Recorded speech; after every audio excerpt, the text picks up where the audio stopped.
Hello dear student, आप सभी का स्वागत है ज्ञान जीएस के ऑफिशियल यूट्यूब चैनल पर। तो आपके लिए एक बेहद इंपॉर्टेंट सेशन जिसकी आप लोगों को कई दिनों से डिमांड थी, जिसे हमने नाम दिया है करंट अफेयर्स का। तो करंट अफेयर्स की आप लोग बहुत ही डिमांड कर रहे थे कि सर जल्द से जल्द करंट अफेयर्स की वीडियो को बनाइएगा। तो आज आपके लिए इतने बेहतरीन प्रश्न मैं आपके सामने प्रस्तुत करूंगा जो आपके लिए बेहद इंपॉर्टेंट होंगे। आपको मैं एक बात स्पष्ट कर दूं कि ये करंट अफेयर्स जुलाई से लेके हम अक्टूबर माह तक कंप्लीटली इसमें प्रश्न पढ़ेंगे। कितने करंट अफेयर्स में प्रश्न बनते हैं, एक मंथ में कितने प्रश्न बनते हैं, कम से कम आपके 25 से 30 प्रश्न डेली बेस पे बनते हैं। देखिएगा, आपको गणित समझाते हैं करंट अफेयर्स की तैयारी जो है वो हम किस प्रकार से करें।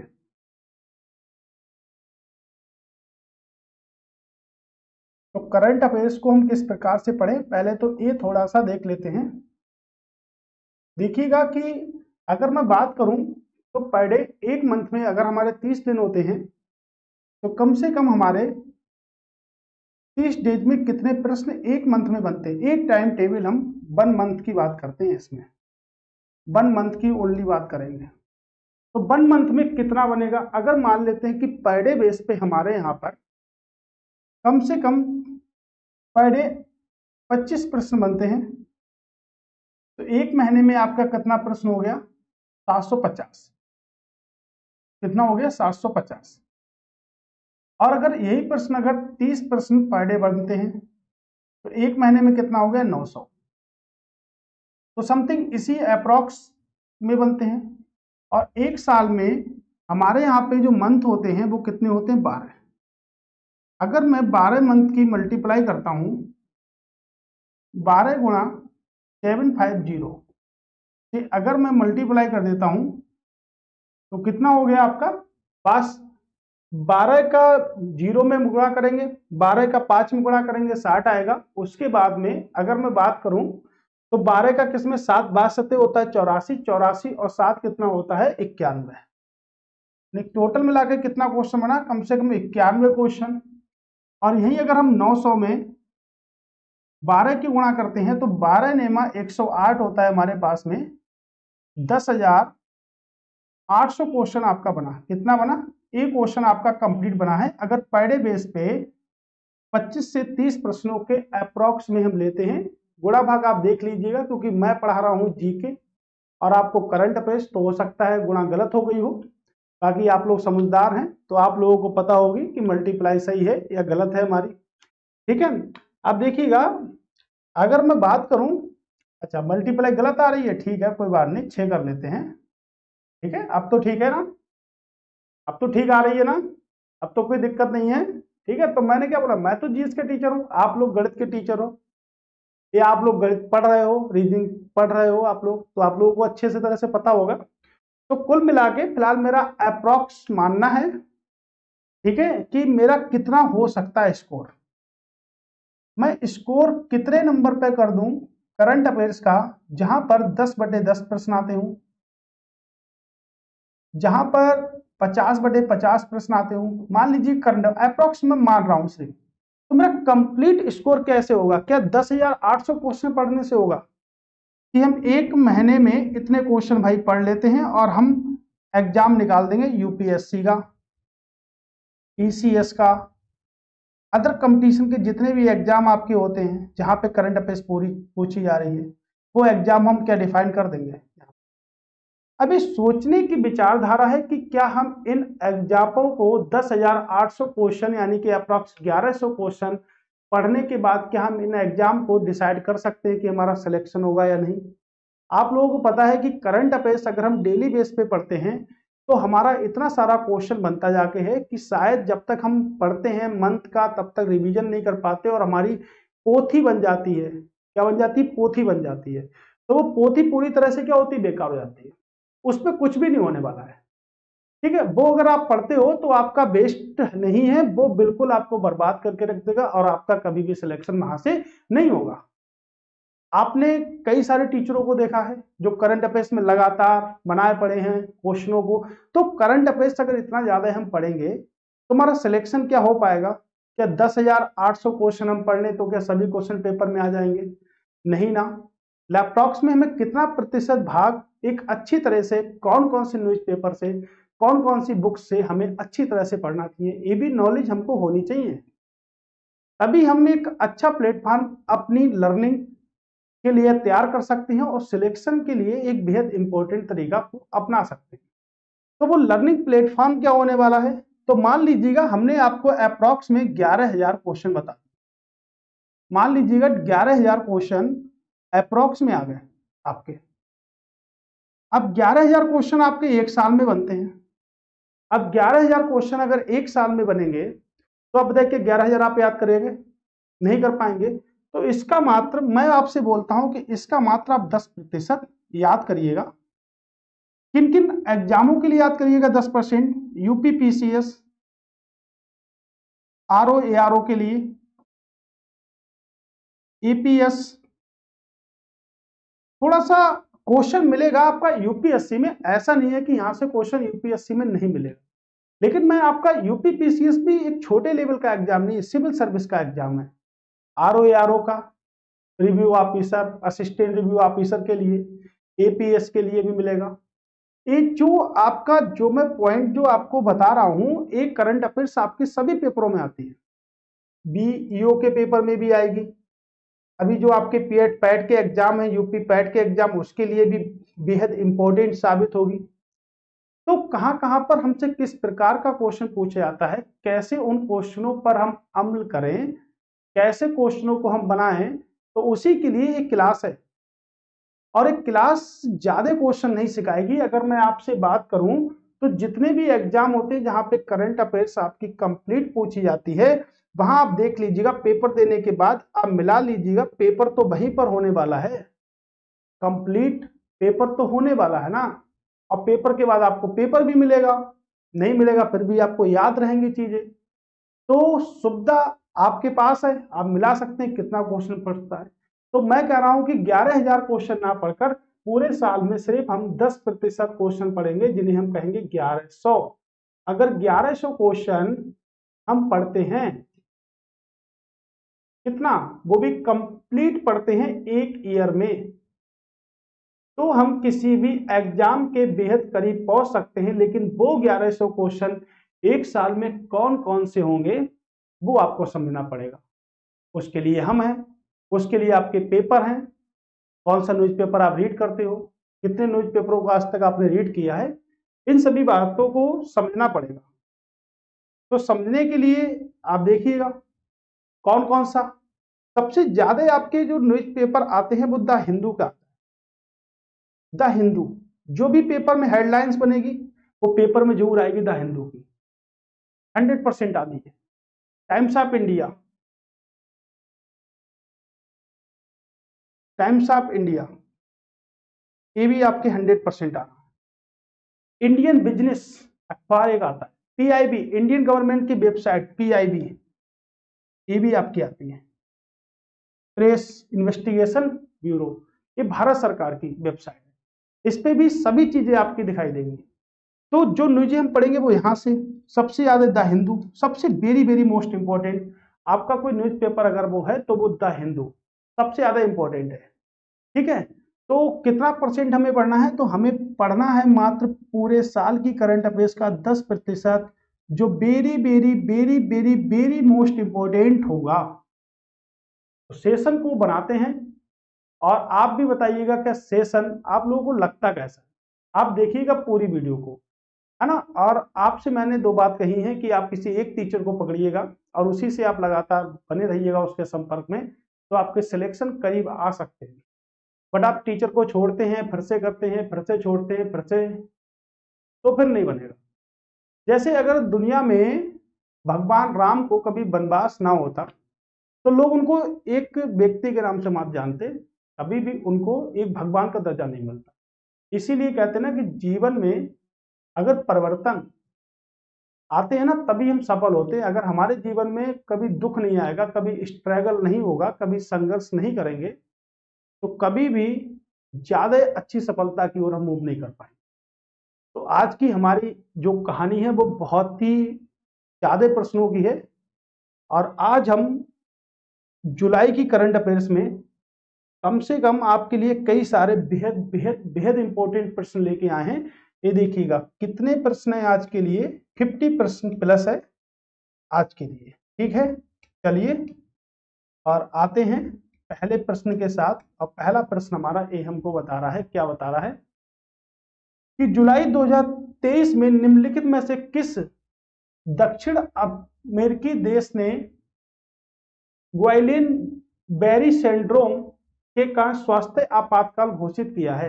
यानी किस देश ने, एक बेबी सिंड्रोम बीमारी है जिसके कारण उसने स्वास्थ्य आपातकाल घोषित कर दिया गया है।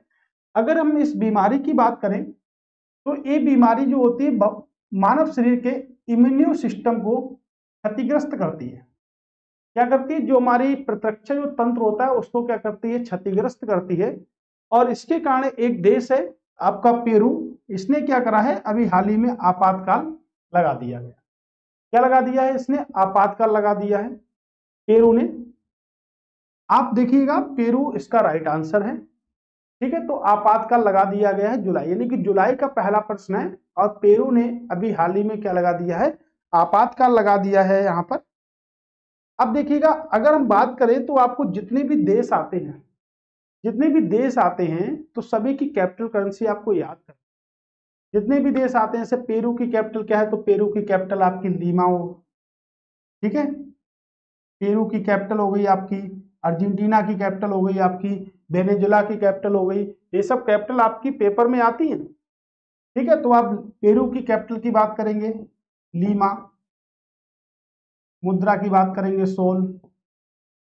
ठीक है ना, तो इस प्रकार से ये प्रश्न आपके बनेंगे।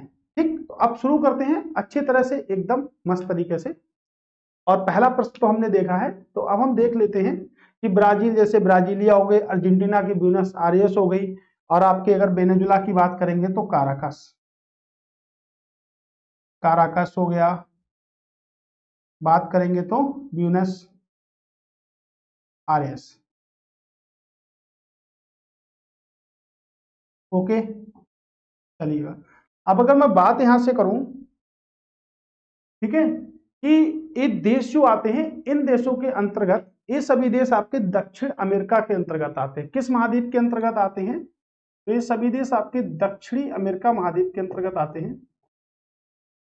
और स्टैटिक में हम पढ़ेंगे, स्टैटिक जरूर पढ़ेंगे हर प्रश्न में, क्योंकि स्टैटिक ने ही हमारे जीवन में सबसे ज्यादा प्रकोप फेंका है। इस टाइम पे सबसे ज्यादा क्वेश्चन अगर पेपर में आते हैं तो वो स्टैटिक जीके के आते हैं। ये सभी देश दक्षिण अफ्रीका के अंतर्गत आते हैं। और दक्षिण अफ्रीका में इन्हीं देशों के अंतर्गत विश्व की सबसे लंबी पर्वत श्रृंखला एंडीज पर्वत श्रृंखला, एंडीज पर्वत श्रृंखला जो विश्व की सबसे लंबी पर्वत श्रृंखला है, जिसकी लंबाई 7000 किलोमीटर है। ये कई देशों के साथ सीमा बनाती है, जैसे ब्राजील के साथ सीमा बनाती है, ब्राजील के बाद पेरू के साथ सीमा बना रही है, कोलंबिया, कोलंबिया के साथ सीमा बनाती है, बोलीविया। ठीक है, बोलीविया के साथ सीमा बना रही है, अर्जेंटीना,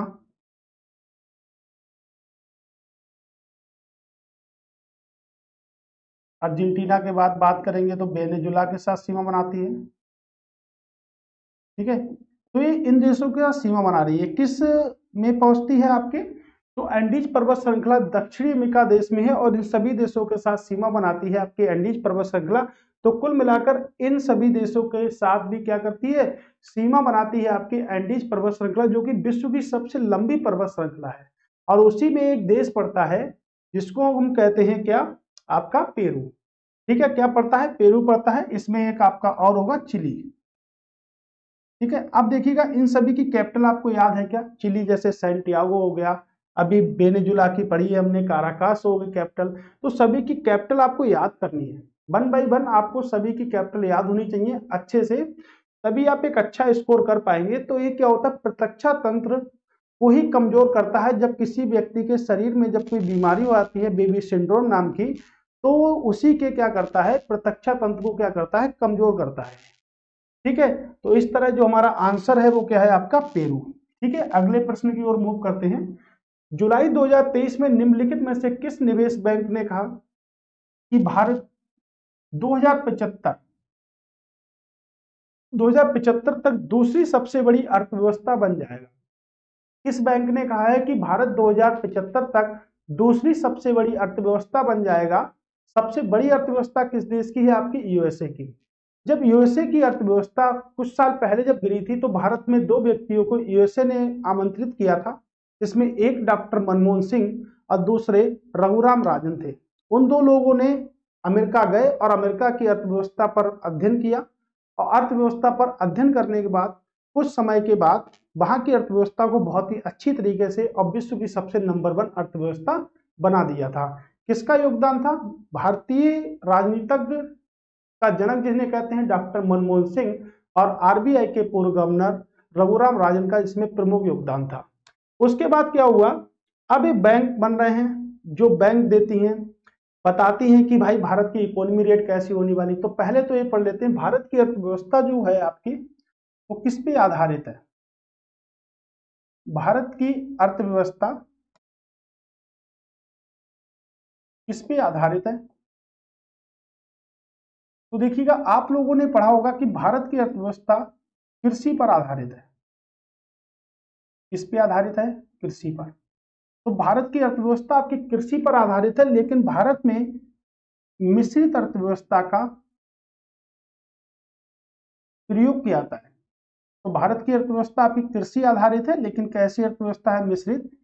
यानी कि हम कह सकते हैं भारत की अर्थव्यवस्था में दोनों चीजों का उल्लेख किया गया है, सार्वजनिक हितों का भी उल्लेख किया जाता है और निजी हितों का भी उल्लेख किया जाता है। यानी कि सार्वजनिक क्षेत्र के अंतर्गत भी रखा गया है और निजी क्षेत्र के अंतर्गत भी रखा गया है। इसी को हम कहते हैं मिश्रित अर्थव्यवस्था।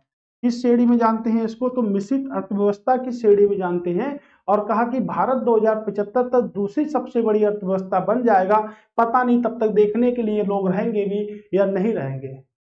2075 अभी बहुत दूर है हमसे, यहाँ से अभी इतना दूर है 2075 कि जिनकी ये 40-42 साल हो गई है वो तो 2075 तक मिलेंगे ही नहीं यहाँ पर। इतनी दूर है हमसे 2075 अभी। और एक बैंक बता रहा है कि 2075 में भारत दूसरी सबसे बड़ी अर्थव्यवस्था बन जाएगा। तो कौन सा बैंक बना रहा है? तो भाई गोल्डमैन सैक्स जो वो बैंक है, दुनिया का दूसरा सबसे बड़ा इन्वेस्टमेंट बैंक है।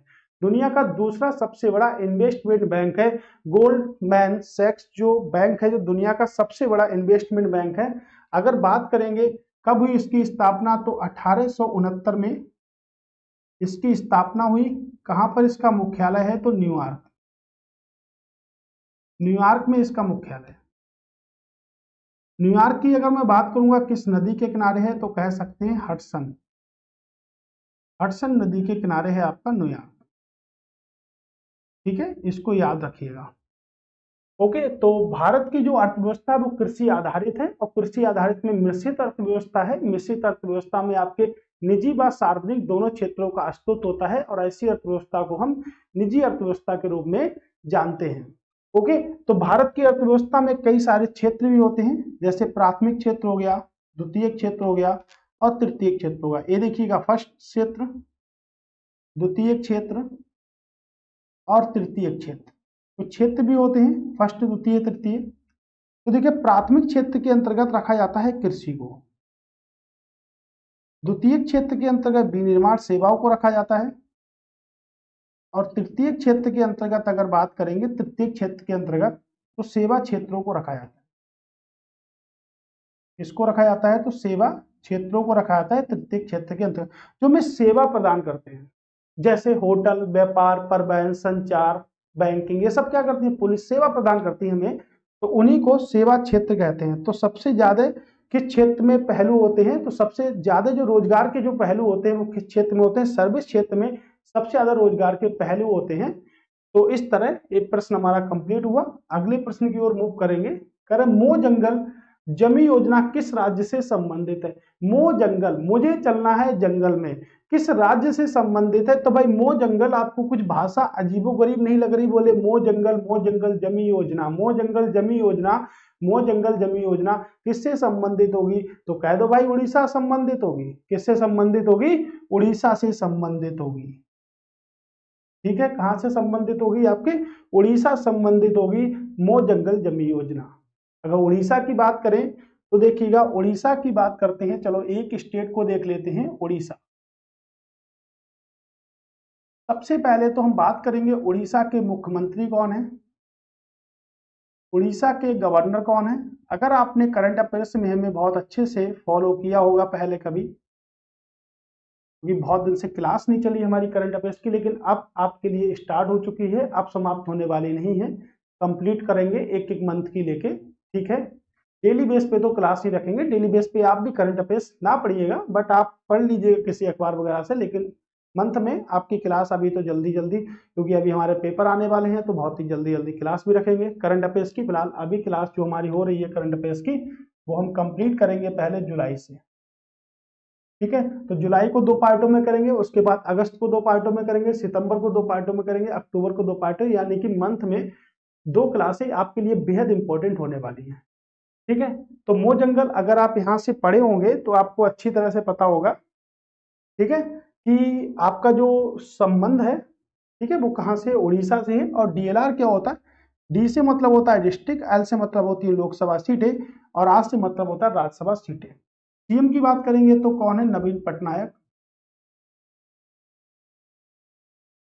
नवीन पटनायक यहाँ के सीएम है। गणेशी लाल, गणेशी लाल गवर्नर है। अगर बात करेंगे जिलों की संख्या 30, लोकसभा सीटें कितनी है? 10, और लोकसभा सीटें हैं 21 और राज्यसभा सीटें हैं 10।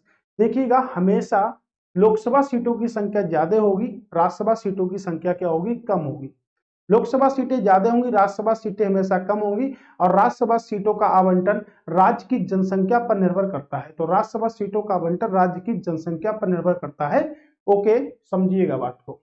ठीक है, तो नवीन पटनायक, गणेशी लाल आपका डीएलआर नंबर हो गया। उसके बाद हम देखें तो विधान सभा की सीटें देख सकते हैं। वैसे आपकी विधानसभा विधान परिषद होती है, तो विधानसभा की सीटों की बात करेंगे तो 147 सीटें आपकी किसकी हैं? विधानसभा की। ठीक है, 147 सीटें हैं। तो आपकी मो जंगल जमी योजना जो है वो आपके आदिवासी समुदायों से संबंधित है। आदिवासी समुदाय से संबंधित है, और हम कह सकते हैं कि आदिवासियों का पिता किसे कहते हैं? तो ठक्कर बापा, ठक्कर बापा को आदिवासियों का पिता कहते हैं। और आदिवासी दिवस हम बनाते हैं 9 अगस्त को। तो आदिवासी दिवस कब बनाते हैं? तो आदिवासी दिवस बनाते हैं 9 अगस्त को। और ठक्कर बापा को आदिवासियों का क्या कहते हैं? पिता कहते हैं। ठीक है, याद रखिएगा। और अगर हम बात करें यहाँ से तो देखिए कितने ज्यादा नेशनल पार्क हैं आपके उड़ीसा में। सिमलीपाल नेशनल पार्क है आपका, चिल्का नेशनल पार्क,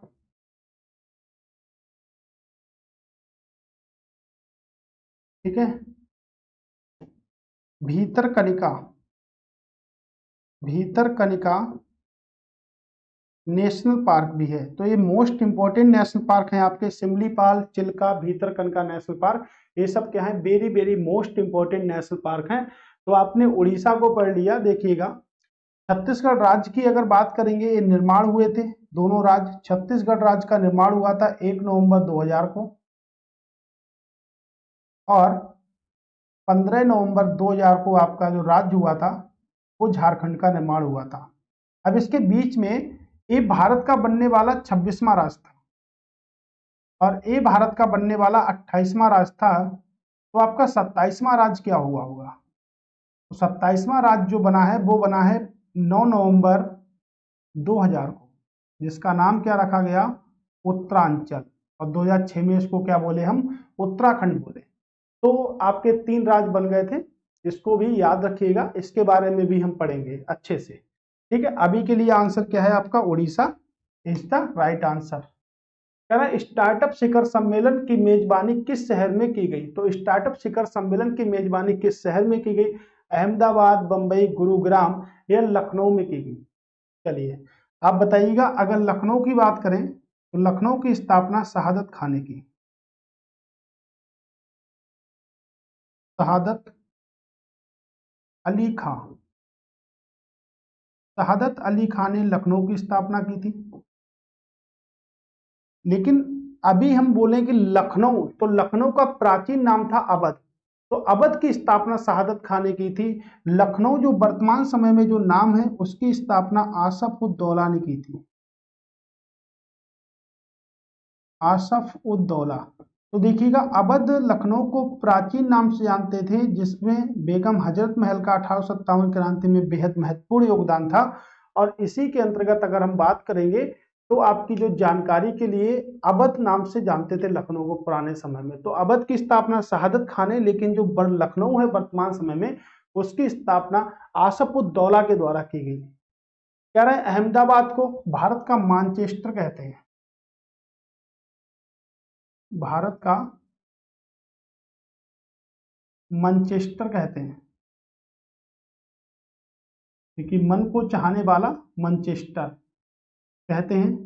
बंबई की बात करेंगे तो बंबई की स्थापना, देखिएगा बंबई की जो स्थापना है वो किसने की थी, गिरोल्ड अंगियान ने की थी। गिरोल्ड अंगियान ने बंबई की स्थापना की थी। तो प्रश्न है कि स्टार्टअप शिखर सम्मेलन की मेजबानी किस शहर में की गई। तो आपका एक ही ऑप्शन बचा है, किस शहर में की गई, आपके गुरुग्राम में की गई। गुरुग्राम यानी कि हरियाणा में स्टार्टअप शिखर सम्मेलन की मेजबानी की गई। और हरियाणा में एक मुख्यालय है जिसे हम कहते हैं इंटरनेशनल सोलर अलायंस। इसका मुख्यालय है आपके इंटरनेशनल सोलर अलायंस का मुख्यालय है आपके हरियाणा में। ठीक है, तो इंटरनेशनल सोलर अलायंस होता क्या है। ठीक है, अंतरराष्ट्रीय सौर गठबंधन। क्या होता है, अंतरराष्ट्रीय सौर गठबंधन का जो मुख्यालय है वो कहां पर है, आपके हरियाणा में है। तो इसके अंतर्गत कौन से देश आते हैं, तो इसके अंतर्गत वो देश आते हैं जो कर्क रेखा और यानी कि मकर रेखा प्लस कर्क रेखा के संपर्क में रहते हैं। तो इसका जो मुख्यालय है इंटरनेशनल सोलर अलायंस का, वो कहां पर है, गुरुग्राम में है। तो इसके अंतर्गत वो देश आते हैं जो मकर रेखा और कर्क रेखा के अंतर्गत रहते हैं। जैसे कर्क रेखा जो अपना एंगल बनाती है वो 23.5 डिग्री नॉर्थ को एंगल बनाती है, 23.5 डिग्री नॉर्थ का एंगल बनाती है। लेकिन अगर बात करेंगे मकर रेखा की, तो मकर रेखा 23.5 डिग्री का एंगल तो बना रही है, लेकिन किस साइड में बना रही है, आपके साउथ में बना रही है। किस तारीख को बनाती है, ठीक है। तो सूर्य के लंबवत कर्क रेखा किस तारीख को होगी, तो 21 जून को कर्क रेखा सूर्य के लंबवत होगी। 21 जून को कर्क रेखा सूर्य के लंबवत होगी। मकर रेखा सूर्य के लंबवत कब होगी, तो मकर रेखा सूर्य के लंबवत 22 दिसंबर को होगी। तो मकर रेखा सूर्य के लंबवत उत्तरी गोलार्ध, भारत उत्तरी गोलार्ध का देश है, इसलिए 22 दिसंबर को रहती है। और 23 की बात करेंगे तो मकर रेखा आपके 21 जून को, सॉरी कर्क रेखा 21 जून को सूर्य के लंबवत रहती है। ठीक है, तो इसके अंतर्गत आपका गुरुग्राम आ गया। गुरुग्राम कहां पर है, आपके हरियाणा में है। ठीक है, इसको एक बार फिर से समझाते हैं आपको। सोलर अलायंस का जो मुख्यालय है वो आपके गुरुग्राम में है। ठीक है, मकर रेखा कर्क रेखा है, 23.5 डिग्री का एंगल बना रही है। और कर्क रेखा आपके 23.5 डिग्री का एंगल बनाती है उत्तरी दिशा में। मकर रेखा वहीं पर 23.5 डिग्री का एंगल बनाती है, लेकिन साउथ की स्थिति पर। 22 दिसंबर को कर्क रेखा, सॉरी मकर रेखा सीधे सूर्य के लंबवत होती है। और 21 जून को कर्क रेखा सूर्य के सीधे सीधे लंबवत होती है, इसीलिए इसे कर्क रेखा कहते हैं। ठीक है, अगला प्रश्न है कि निम्नलिखित में से कौन सा देश आईएमएफ के साथ 3 मिलियन की स्टैंडिंग बाय व्यवस्था पर पहुंच चुका है। तो स्टैंडिंग बाय व्यवस्था पर कौन सा देश पहुंच चुका है, तो सबसे पहले तो हम देख लेते हैं कि आखिर आईएमएफ है क्या। आईएमएफ की बात करेंगे तो क्या बोलते,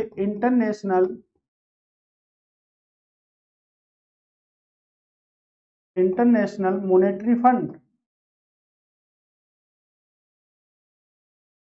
मॉनेटरी फंड हिंदी में बोले तो अंतरराष्ट्रीय मुद्रा कोष, क्या बोलते हैं हम? अंतरराष्ट्रीय मुद्रा कोष, मुद्रा कोष। मुख्यालय की बात करेंगे तो मुख्यालय है आपके वाशिंगटन,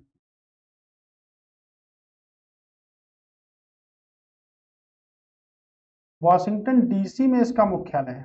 ठीक है, कहां पर मुख्यालय? वाशिंगटन डीसी में मुख्यालय है और इसके सदस्य देशों की संख्या 190 है। कितने देश सदस्य हैं? तो इसके सदस्य देशों की संख्या 190 है और इसने अभी 3 मिलियन स्टैंड बाय किया है। किसके साथ किया है? तो पाकिस्तान के साथ किया है। ठीक है, किसके साथ किया है? पाकिस्तान के साथ किया है। पाकिस्तान के इस सीमा की बात करें, पाकिस्तान की सीमा भारत की सीमा से भी लगती है, तो पाकिस्तान के कितने ऐसे, पाकिस्तान की सीमा कितने भारतीय राज्यों को स्पर्श करती है, ये बात भी हम देख लेते हैं। तो पाकिस्तान की सीमा जम्मू कश्मीर को स्पर्श करती है, राजस्थान, उसके बाद अगर बात करेंगे तो पंजाब को स्पर्श करती है और आपके गुजरात को स्पर्श करती है। ठीक है, 4 भारतीय राज्यों को स्पर्श करती है आपकी पाकिस्तान की सीमा। पाकिस्तान की बात करेंगे तो पाकिस्तान शब्द जो था 1933 में चौधरी रहमत अली, चौधरी रहमत अली ने दिया था। तो पाक शब्द किसने दिया था? चौधरी रहमत अली ने 1933 में पाक शब्द दिया था। इस बात को याद रखिएगा। पाकिस्तान में एक क्षेत्र है आपका सुई का क्षेत्र। प्रश्न बनेगा सुई का क्षेत्र किसके उत्पादन के लिए प्रसिद्ध है? तो नेचुरल गैस के उत्पादन के लिए प्रसिद्ध है।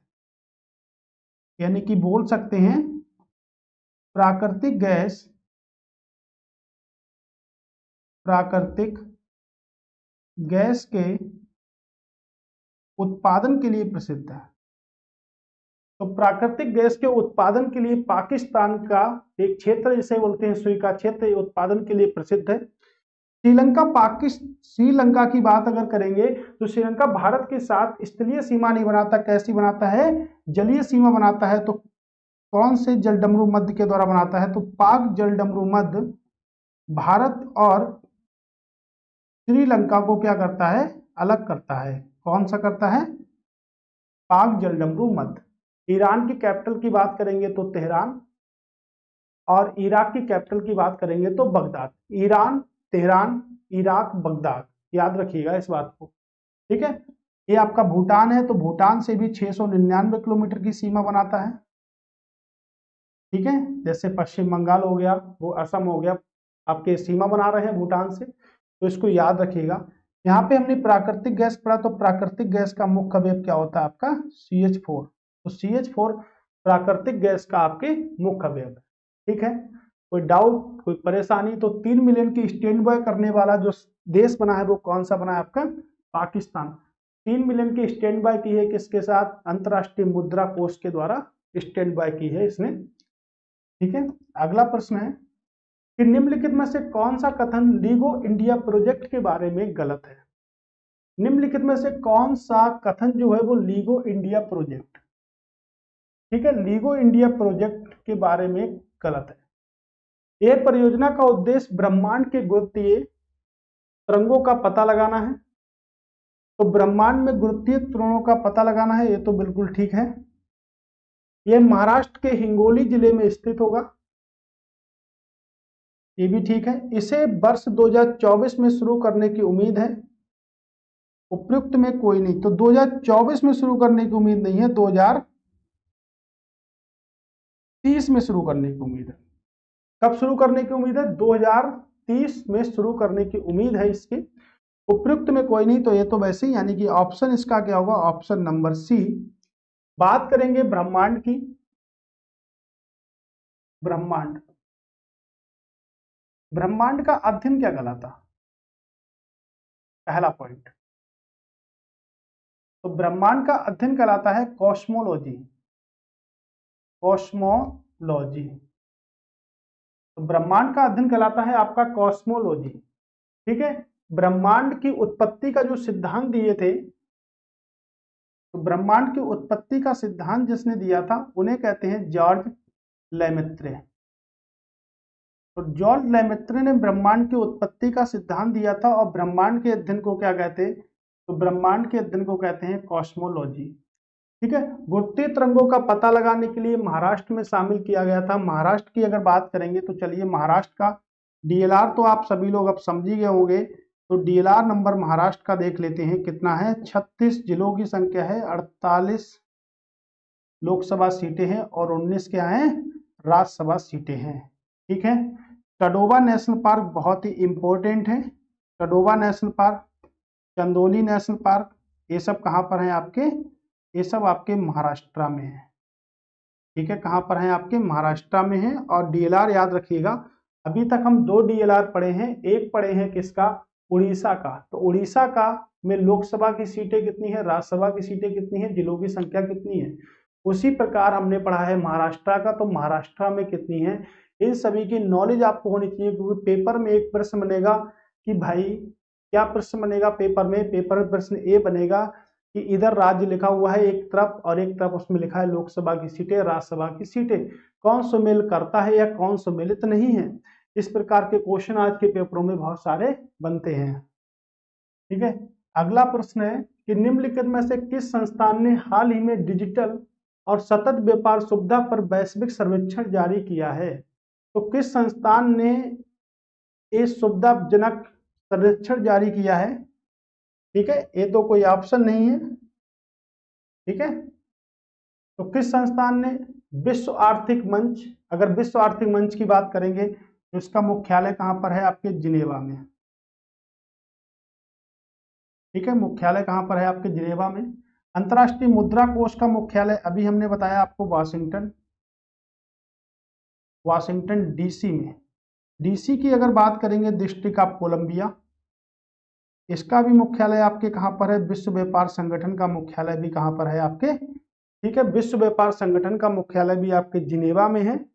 और अगर बात करेंगे, ठीक है, UNESCAP, इसके मुख्यालय की बात करेंगे तो मुख्यालय आपके बैंकॉक में, बैंकॉक यानी कि थाईलैंड में इसका मुख्यालय है। तो इस प्रकार हमारा आंसर क्या है कि कौन सा डिजिटल व सतत व्यापार सुविधा के लिए शामिल है। ठीक है, ऑप्शन नंबर डी हमारा राइट आंसर होगा।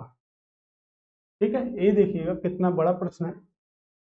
ठीक है, करें किसान संकट सूचकांक पर निम्नलिखित कथनों पर विचार कीजिए।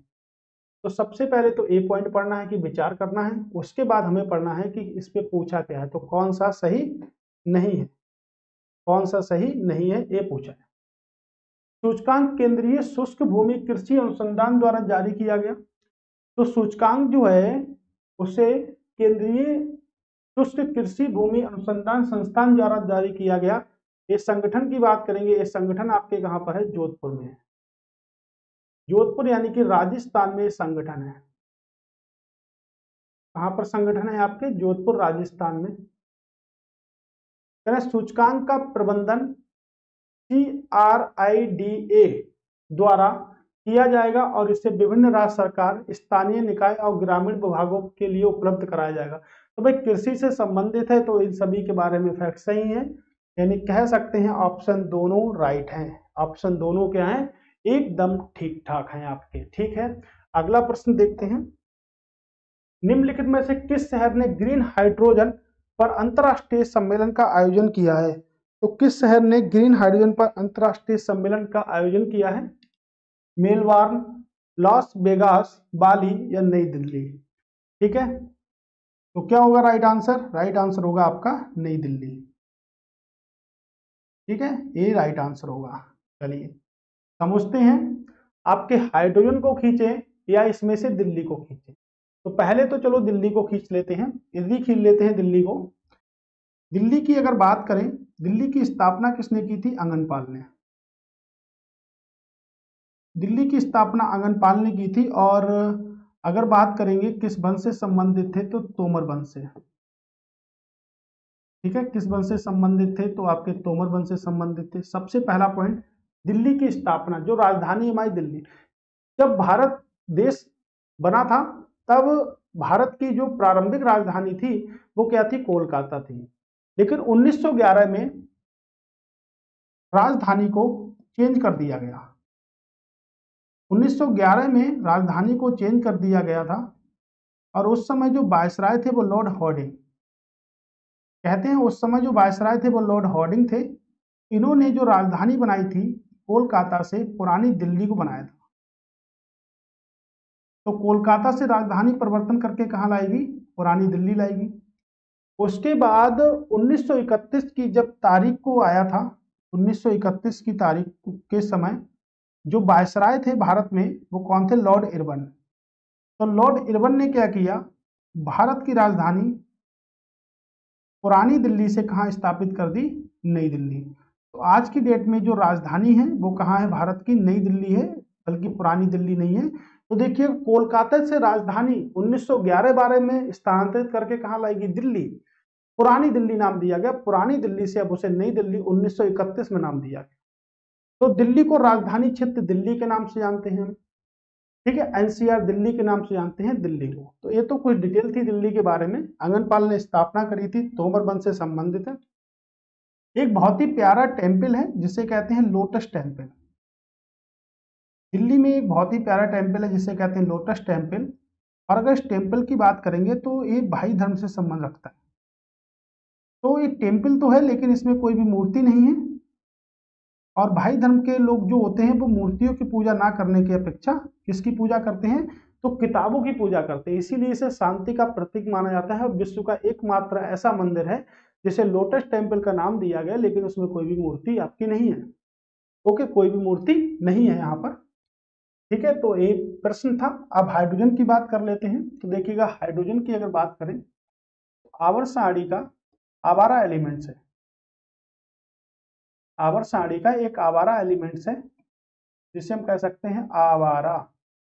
आवारा हवा का झोंका, गाना सुने होंगे ना सभी लोग, आवारा हवा का झोंका, है ना। कोई कह रहा है कि मेरा झोंका आ भी गया है ना, ठीक है। आवारा हवा का झोंका। हाइड्रोजन की बात करेंगे तो सबसे पहले तो किसने खोज करी, तो हाइड्रोजन की खोज करी थी हेनरी कैवेंडिश ने। बात करेंगे, तीन समस्थानिक होते हैं, 1H1, 1H2, 1H3। 1H1 को बोलते हैं प्रोटियम, 1H2 को बोलते हैं ड्यूटेरियम और 1H3 को बोलते हैं ट्रिटियम। याद रखिएगा समस्थानिक क्या होते हैं, वे तत्व जिनके परमाणु क्रमांक समान होते हैं लेकिन परमाणु भार भिन्न भिन्न होते हैं। फिर से रिपीट, वे तत्व जिनके परमाणु क्रमांक समान होते हैं परंतु परमाणु भार भिन्न भिन्न होते हैं उन्हें समस्थानिक कहते हैं, आइसोटोप्स कहते हैं। देखिएगा ये देखिएगा परमाणु क्रमांक है, ये क्या है, परमाणु क्रमांक है। और ये क्या है, आपके परमाणु भार है। तो देखिएगा परमाणु भार ओवरऑल अलग अलग हैं सभी में, ठीक है। ये देखिएगा परमाणु भार क्या है, अलग अलग हैं, ठीक है। तो परमाणु भार जब अलग अलग हैं तो इसे हम समस्थानिक ना बोलकर संभारिक बोलेंगे। लेकिन ये क्या है, परमाणु क्रमांक सबके समान है तो उसे क्या बोलेंगे, समस्थानिक बोलेंगे। तो डेफिनेशन एक बार फिर से सुनिएगा, वे तत्व जिनके परमाणु क्रमांक समान होते हैं परमाणु भार भिन्न भिन्न होते हैं उन्हें कहते हैं समस्थानिक। और वे तत्व जिनके परमाणु भार समान होते हैं परमाणु क्रमांक अलग अलग होते हैं उनको कहते हैं संभारिक। ओके, तो हाइड्रोजन देखिएगा आवर्त सारणी का तत्व है। जो हम डालडा घी यानी कि जो हम वनस्पति घी बनाते हैं, ठीक है, जो हम वनस्पति घी जो बनाते हैं उसमें जो प्रयोग आपका होता है वो कौन सा गैस प्रयोग होती है, तो वनस्पति घी बनाने में कौन सी गैस प्रयोग होती है, तो वनस्पति घी बनाने में जो गैस प्रयोग होती है उसे हम कहते हैं हाइड्रोजन गैस। तो वनस्पति घी बनाने में हाइड्रोजन गैस क्या होती है, प्रयोग होती है, ठीक है। अगला प्रश्न है कि अज्ञात उड़ान पिंड दिवस हर साल निम्नलिखित में से किस तिथि को बनाया जाता है, तो बताइएगा किस तिथि को बनाया जाता है, ठीक है।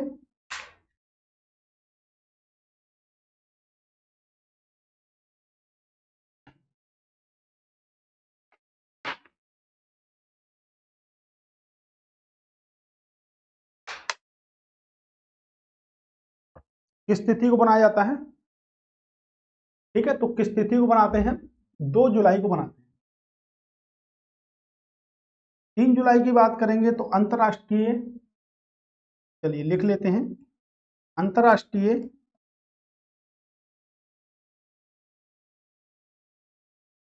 प्लास्टिक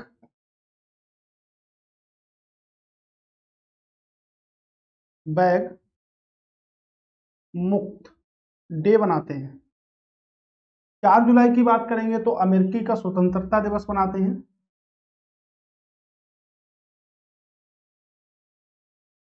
अमेरिकी का स्वतंत्रता दिवस मनाते हैं।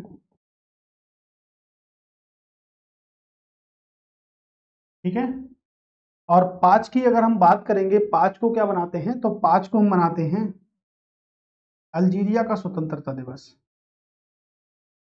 ठीक है, अल्जीरिया एक देश है, अल्जीरिया का स्वतंत्रता दिवस मनाते हैं। ठीक है, तो कब बनाते हैं? अल्जीरिया का स्वतंत्रता दिवस मनाते हैं हम। कब बनाते? तो 5 जुलाई को अल्जीरिया का स्वतंत्रता दिवस मनाते हैं। 1 जुलाई की बात करेंगे, 1 जुलाई को जीएसटी दिवस मनाते हैं। और दूसरे अगर दिवस की बात करते हैं तो चिकित्सा दिवस भी हम कब बनाते हैं? 1 जुलाई को बनाते हैं। चिकित्सा दिवस भी हम कब बनाते हैं? 1 जुलाई को बनाते हैं। ठीक है, तो याद रखिएगा, कुछ अच्छे से इंपॉर्टेंट से कुछ दिवस हैं जो पेपर में बहुत पूछे जाते हैं आपके। ठीक है, कह रहे हैं निम्नलिखित प्लास्टिक बैग मुक्त दिवस हर साल कब बनाया था? अभी तो पढ़ा है, अभी तो कंप्लीट ही पढ़े थे सभी। ठीक है, 3 जुलाई को बनाते हैं प्लास्टिक बैग मुक्त दिवस, 3 जुलाई को बनाते हैं। कह रहे हैं मेघुदातु जलाशय परियोजना निम्नलिखित में से किस भारतीय राज्य में कहां पर है या कहां पर बनाई गई है? मेघुदातु बहुत इंपॉर्टेंट है। मेघुदातु जलाशय परियोजना किस राज्य में बनाई गई है? तमिलनाडु, केरल, कर्नाटक या तेलंगाना? क्या आंसर होगा आप लोगों का? आप लोगों का आंसर होगा कर्नाटक। क्या होगा? कर्नाटक। ठीक है, देखिएगा कहां पर होगी आपकी, कर्नाटक पर होगी। ठीक है, याद रखिएगा अच्छे से। ठीक है, तो कर्नाटक पर है आपके। कर्नाटक की अगर बात करें तो कर्नाटक की, चलिएगा बात कर लेते हैं। कर्नाटक के मुख्यमंत्री की बात करेंगे, सिद्धारमैया। सिद्धारमैया कर्नाटक के मुख्यमंत्री हैं। कर्नाटक का डीएलआर बात करते हैं तो जिलों की संख्या है 31,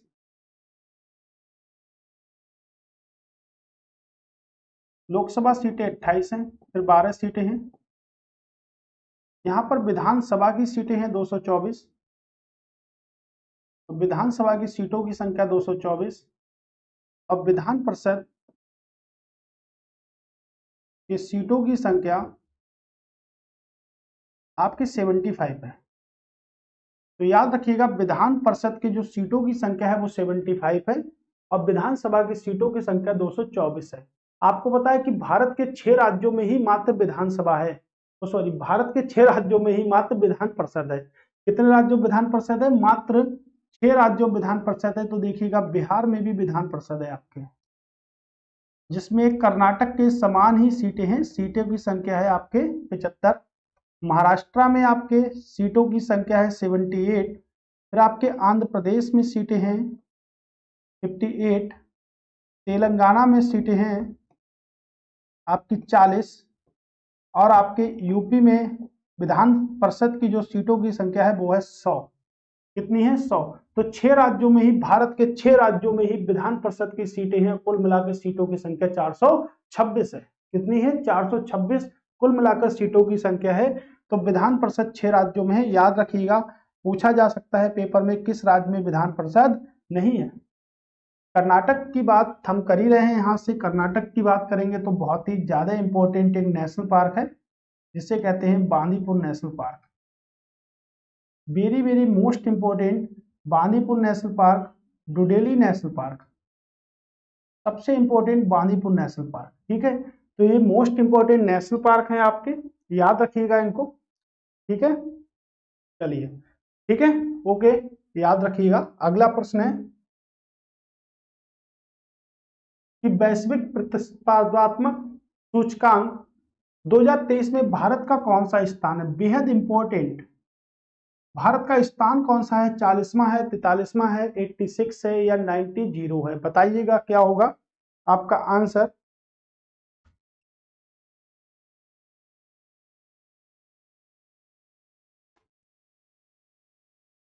ठीक है, तो भारत के स्थान की बात करेंगे तो सबसे पहले इसमें देख लेते हैं कि पहला स्थान कौन सा है, दूसरा स्थान किसे मिला है और तीसरा स्थान किसे मिला है। ठीक है, उसके बाद इसमें टोटल कंट्री कितनी है,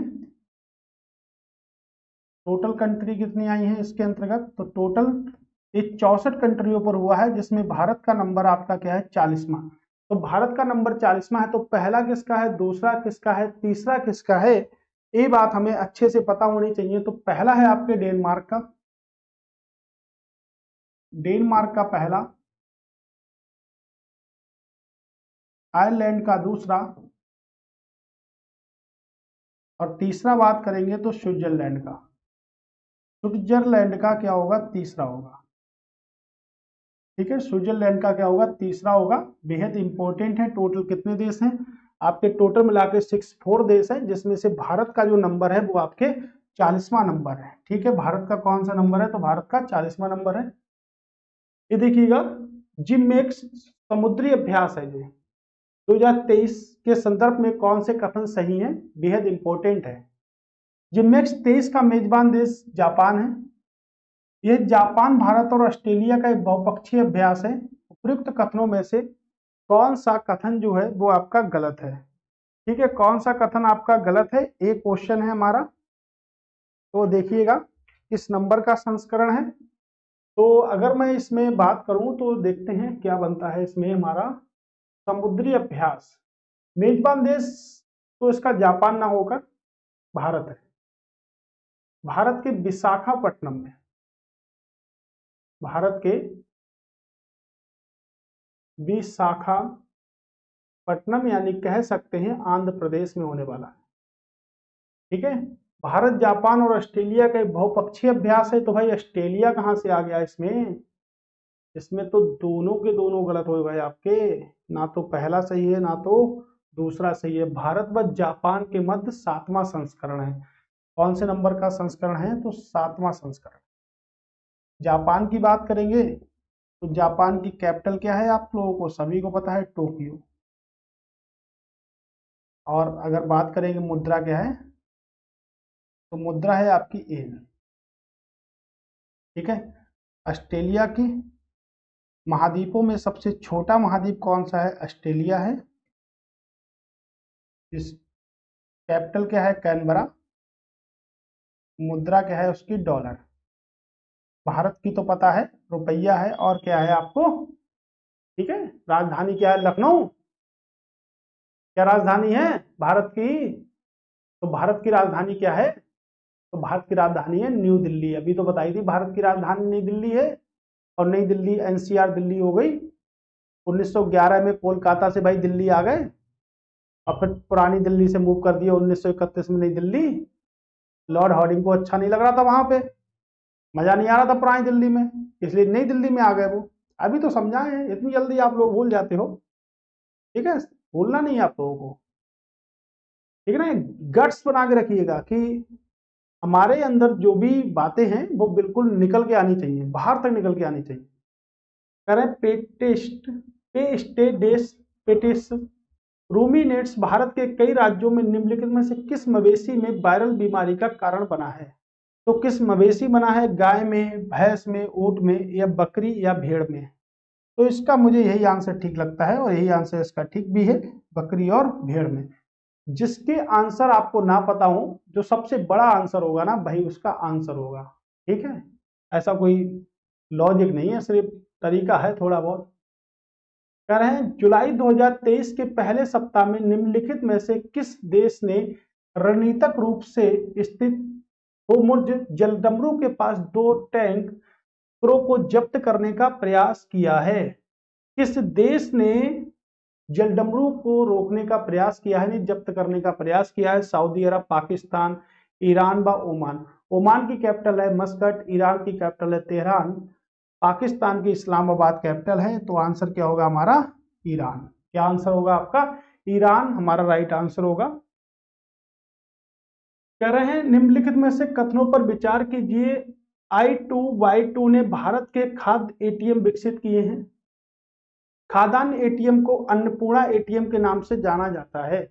तो भाई ऊपर वाला तो गलत है और नीचे वाला सही है, तो कह सकते हैं केवल।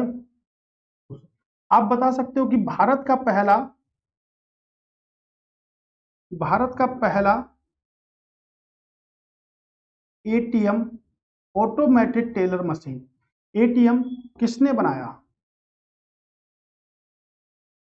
किसने बनाया? पहला प्रश्न। किस बैंक ने बनाया? पहला प्रश्न। दूसरा प्रश्न है कि भारत का पहला खाद्यान्न एटीएम कहां पर लगाया गया था? दो प्रश्न, अब बहुत ही ज्यादा इंपॉर्टेंट दो प्रश्न। ठीक है, तो चलिए देखिएगा। भारत का पहला जो एटीएम है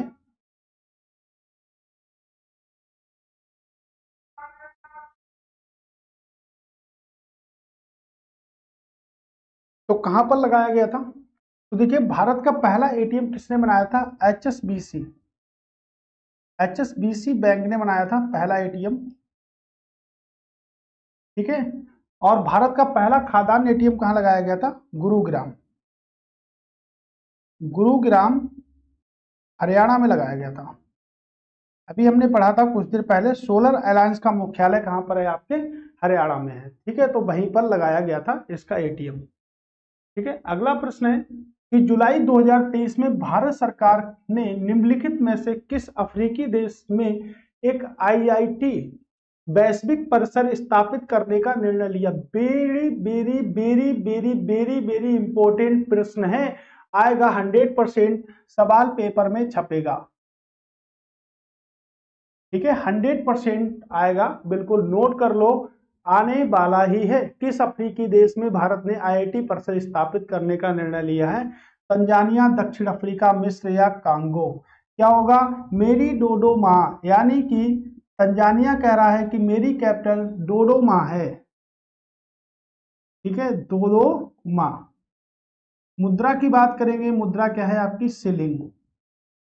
तो तंजानिया की कैपिटल है, ठीक है, शिलिंग क्या है? इसकी मुद्रा है, याद रखिएगा, डोडोमा।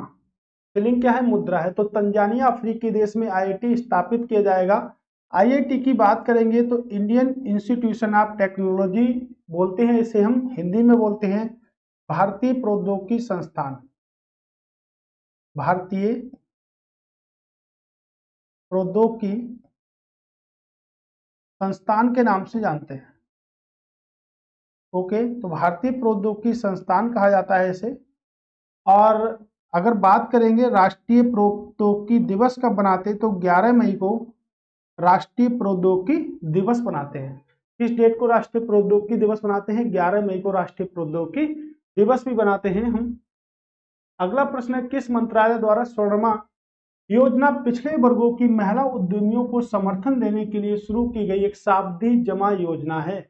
प्रश्न सिर्फ इतना है कि जो स्वर्णिमा योजना जो है आपके यहाँ वाली जी, एक महिलाओं से संबंधित है। कौन सी महिलाएं? जो उद्योग करती हैं, उनसे संबंधित है। और उनको किस मंत्रालय ने शुरू की गई है? तो सावधि जमा योजना है, यानी कि इसके अंतर्गत 2 लाख रुपए का लोन दिया जाएगा, जिसका ब्याज कितने प्रतिशत होगा? 5% वार्षिक। यानी कि 2 लाख रुपए का 5% वार्षिक के हिसाब से क्या दिया जाएगा? ब्याज लिया जाएगा। किस मंत्रालय ने शुरू की है? तो सामाजिक न्याय व अधिकारिता मंत्रालय, महिला बाल विकास मंत्रालय, वाणिज्य व उद्योग मंत्रालय, वित्त मंत्रालय। क्या होगा इसका राइट आंसर? बताइएगा भाई मेरे, सही आंसर इसका क्या होने वाला है? ठीक है, सही आंसर बताइएगा। तो सही आंसर की अगर हम बात करेंगे तो सामाजिक, ठीक है, न्याय व अधिकारिता मंत्रालय के द्वारा। अगर मैं आपसे पूछूं कि सामाजिक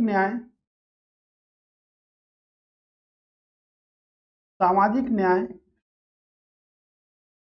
दिवस कब बनाया जाता है? तो सामाजिक न्याय दिवस मनाते हैं 20 फरवरी को। आप देखिएगा 20 फरवरी को सामाजिक न्याय दिवस मनाते हैं और अंतर्राष्ट्रीय मातृभाषा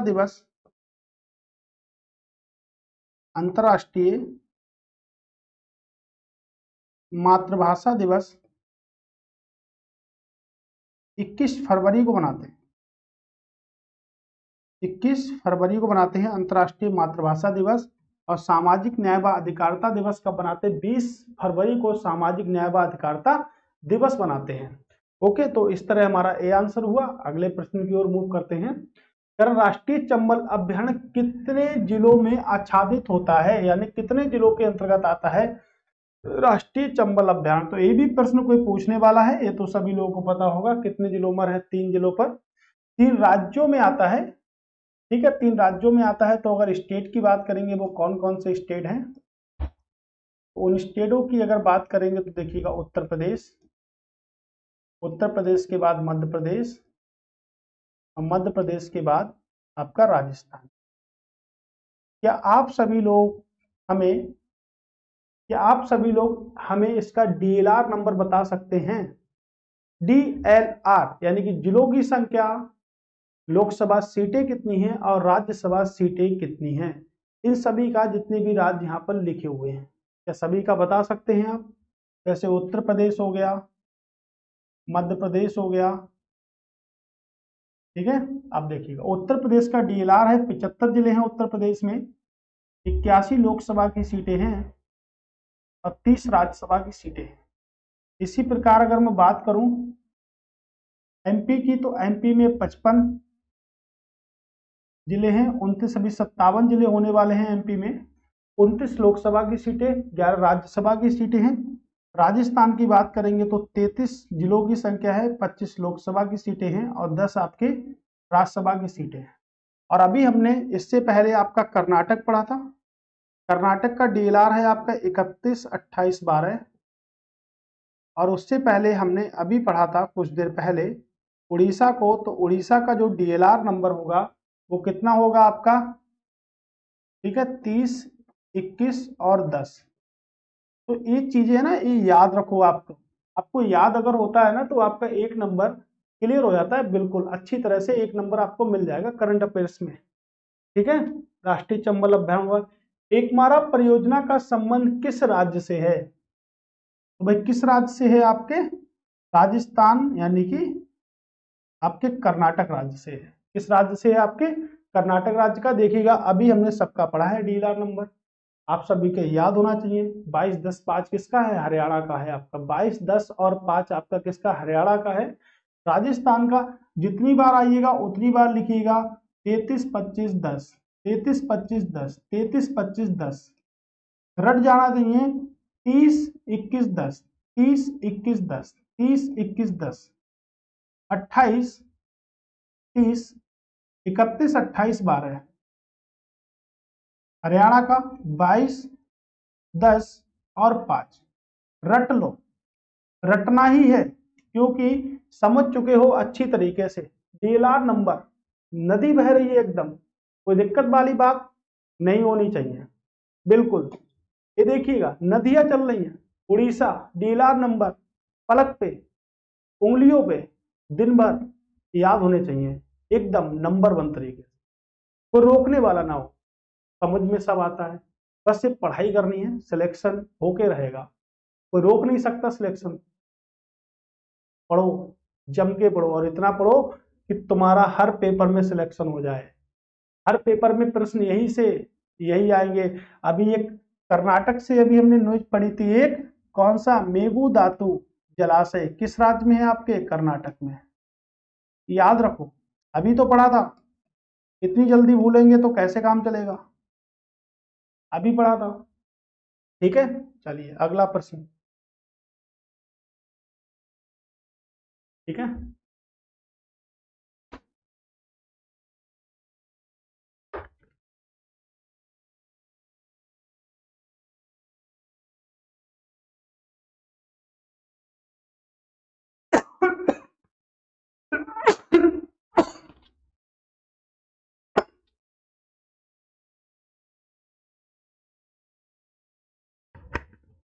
क्या होगा हमारे साथ में प्रश्न? तो प्रश्न है कि एडीबी यानी कि एशियन डेवलपमेंट बैंक क्या होगा, एशियन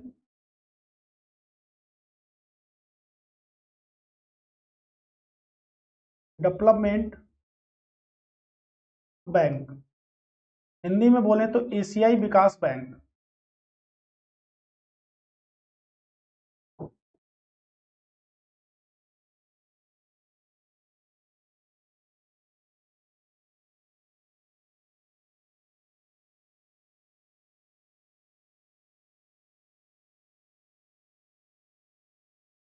क्या होगा, एशियाई विकास बैंक।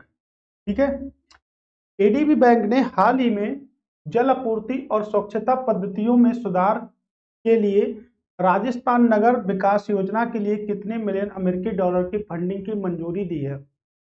तो प्रश्न तो ये बन सकता है कि किस राज्य के लिए दी गई है, ये भी बन सकता है राजस्थान राज्य के लिए दी गई है। कब दी गई है, तो कितने मिलियन अमेरिकी डॉलर की फंडिंग दी गई, 140, 250, 200 या 450, 4500 नहीं है, 450 है, लेकिन आंसर आपका ये वाला ठीक है, यानी कि 200 मिलियन अमेरिकी डॉलर की क्या दी गई है, मंजूरी दी गई है। किसके लिए दी गई है, तो दी है आपके राजस्थान नगर निगम के लिए। ये एशियाई विकास बैंक की बात करते हैं, तो एशियाई विकास बैंक 68 देशों के साथ अपना समझौता करती है। तो कितने देश इसके सदस्य हैं, 68 देश इसके सदस्य हैं। बात करेंगे इसकी स्थापना कब हुई, एडीबी बैंक की, और इसका मुख्यालय कहां पर है। तो स्थापना हुई थी 19 दिसंबर 1966 को इसकी स्थापना हुई थी। और इसके अगर मुख्यालय की बात करें तो मुख्यालय है मनीला, मनीला फिलीपींस में इसका मुख्यालय है।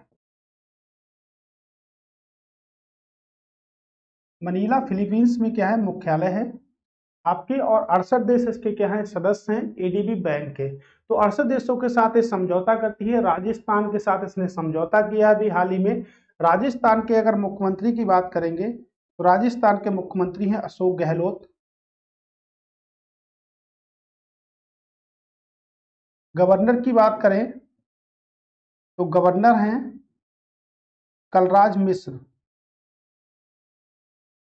कलराज मिश्र क्या है, राजस्थान के गवर्नर हैं।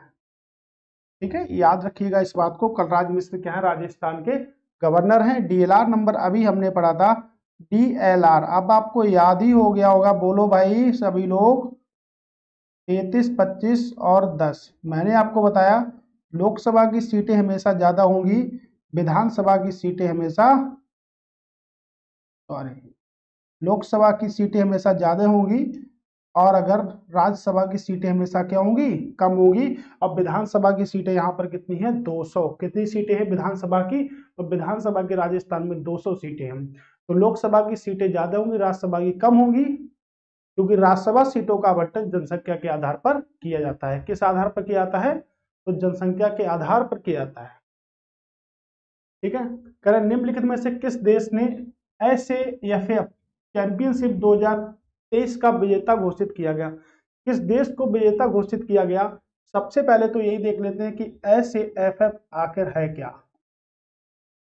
ठीक है, क्या है, आपकी साउथ एशियन फुटबॉल फेडरेशन। बात समझ गए। प्रश्न बनेगा कहां पर आयोजित हुआ, यानी कि आयोजन कहां हुआ। आयोजन के बाद में विजेता कौन बना, अब विजेता के बाद में किसने उप विजेता बना, किसे हराया। ये 4 प्रश्न बनते हैं आपके और बेहद इंपॉर्टेंट हैं। कहां पर हुआ आपके, तो हुआ आपके कर्नाटक में, यानी कि बेंगलोर में हुआ। जीता कौन, भारत जीता। हराया किसे, तो हराया कुवैत को। भारत ने किसको हराया, कुवैत को हराया था। तो ये भी प्रश्न बन सकते हैं कि जो हमारे प्रश्न की अगर हम बात करें तो ऐसे भी प्रश्न बन सकते हैं कि भारत ने किसे हराकर जीता था। तो भारत ने कुवैत को हराकर जीता था। ठीक है, किसे हराकर जीता था, कुवैत को हराकर जीता था एसएएफएफ। ओके, किसे हराकर जीता था, कुवैत को। करण 2023 में भारत के गृह मंत्रालय ने राज्यों को आपदा प्रतिक्रिया कोष जारी किया है। आपदा प्रतिक्रिया कोष यानी कि डिजास्टर जो भी आया था बाढ़ से संबंधित, उसके लिए प्रतिक्रिया कोष जारी किया है। इस संबंध में आपदा प्रबंधन अधिनियम निम्नलिखित में से किस वर्ष अधिनियमित किया गया था? तो किस वर्ष अधिनियमित किया गया था इसके लिए? 2000, 2005, 2010, 2015। तो भारत में कई सारी आपदाएं आती रहती हैं जिन्हें हम डिजास्टर कहते हैं। तो देखिएगा, आपदा तो कई प्रकार की होती हैं, जैसे बाढ़ आना, ठीक है, भूकंप, ये सब क्या है, सुनामी आना, ये सब आपके आपदा से संबंधित है। ठीक है, तो इन सभी को हम आपदा की श्रेणी में रखते हैं। और इसके लिए जो अधिनियम बनाया गया था, गृह मंत्रालय, देखिएगा आपदा प्रबंधन कौन करता है? गृह मंत्रालय करता है। ये भी एक प्रकार का प्रश्न रहेगा कि आपदा प्रबंधन कौन करेगा? तो आपदा प्रबंधन जो करेगा वो कौन करेगा? गृह मंत्रालय करेगा। तो किसके लिए अधिनियम बनाया गया? 2005। ठीक है, तो प्रश्न बनता है कि राष्ट्रीय आपदा जो प्रतिकोष यानी कि जो प्रतिक्रिया बल होता है उसका प्रमुख कौन होता है? तो उसका प्रमुख जो होता है वो गृह मंत्रालय होता है। और इस समय हमारे गृह मंत्री कौन है? अमित शाह। अमित शाह गृह मंत्री हैं। और आपके गुजरात गांधीनगर, कहां से? आपके गांधीनगर से लोकसभा एमपी है, यानी कि लोकसभा एमपी आप गांधीनगर कौन है? आपके अमित शाह है। यानी कि एक लोकसभा एमपी होते हैं, एक राज्यसभा एमपी होते हैं। तो लोकसभा एमपी जो होते हैं वो एक सिटी से संबंधित होते हैं, यानी कि गांधीनगर क्या है? गुजरात की राजधानी है। तो राजधानी से, गुजरात की राजधानी से जो मेंबर इलेक्टेड जो किए गए हैं, जिन्हें कहते हैं लोकसभा के सदस्य, यानी कि जिन्हें हम कह सकते हैं हिंदी में सांसद। क्या कह सकते हैं? सांसद। ठीक है, तो सांसद करेंगे। आंसर क्या होगा इसका? 2005 क्या होगा? सही आंसर होगा हमारा। ठीक है, अगला प्रश्न है हमारा कि पुनर्स्थापन के लिए विविधता, विविधता देखिएगा D4R उपकरण निम्नलिखित में से किस प्रजाति के डाटा का उपयोग करके बनाया गया? तो किस प्रजाति के डाटा का उपयोग करके बनाया गया है, ये प्रश्न है हमारा। तो अगर बात करेंगे कि जैव विविधता कब बनाते हैं, तो 22 मई को बायोडायवर्सिटी दिवस बनाते हैं। क्या बनाते? बायोडायवर्सिटी डे बनाते हैं, यानी कि अंतरराष्ट्रीय जैव विविधता दिवस कब बनाते हैं? तो कब बनाते हैं हम? 22 मई को बनाते हैं। अंतरराष्ट्रीय जैव विविधता दिवस कब बनाते हैं? 22 मई को। ठीक है, उसके बाद अगर बात करेंगे कि भारत में सबसे ज्यादा जैव विविधता आपके कहां पर पाई जाती है, किस नेशनल पार्क में पाई जाती है? तो कहां पर पाई जाएगी भारत में सबसे ज्यादा जैव विविधता? Silent valley national park. Silent valley national park जो आपके केरल में पड़ता है, इसमें भारत की सबसे ज्यादा जैव विविधता पाई जाती है। कहां पर है? आपके केरल में। ठीक है, उसके बाद अगर बात करेंगे तो जैव विविधता के क्षेत्र आपके सबसे ज्यादा कहां पर मिलेंगे? उष्णकटिबंधीय वर्षा वनों में सबसे अधिक जैव विविधता पाई जाएगी।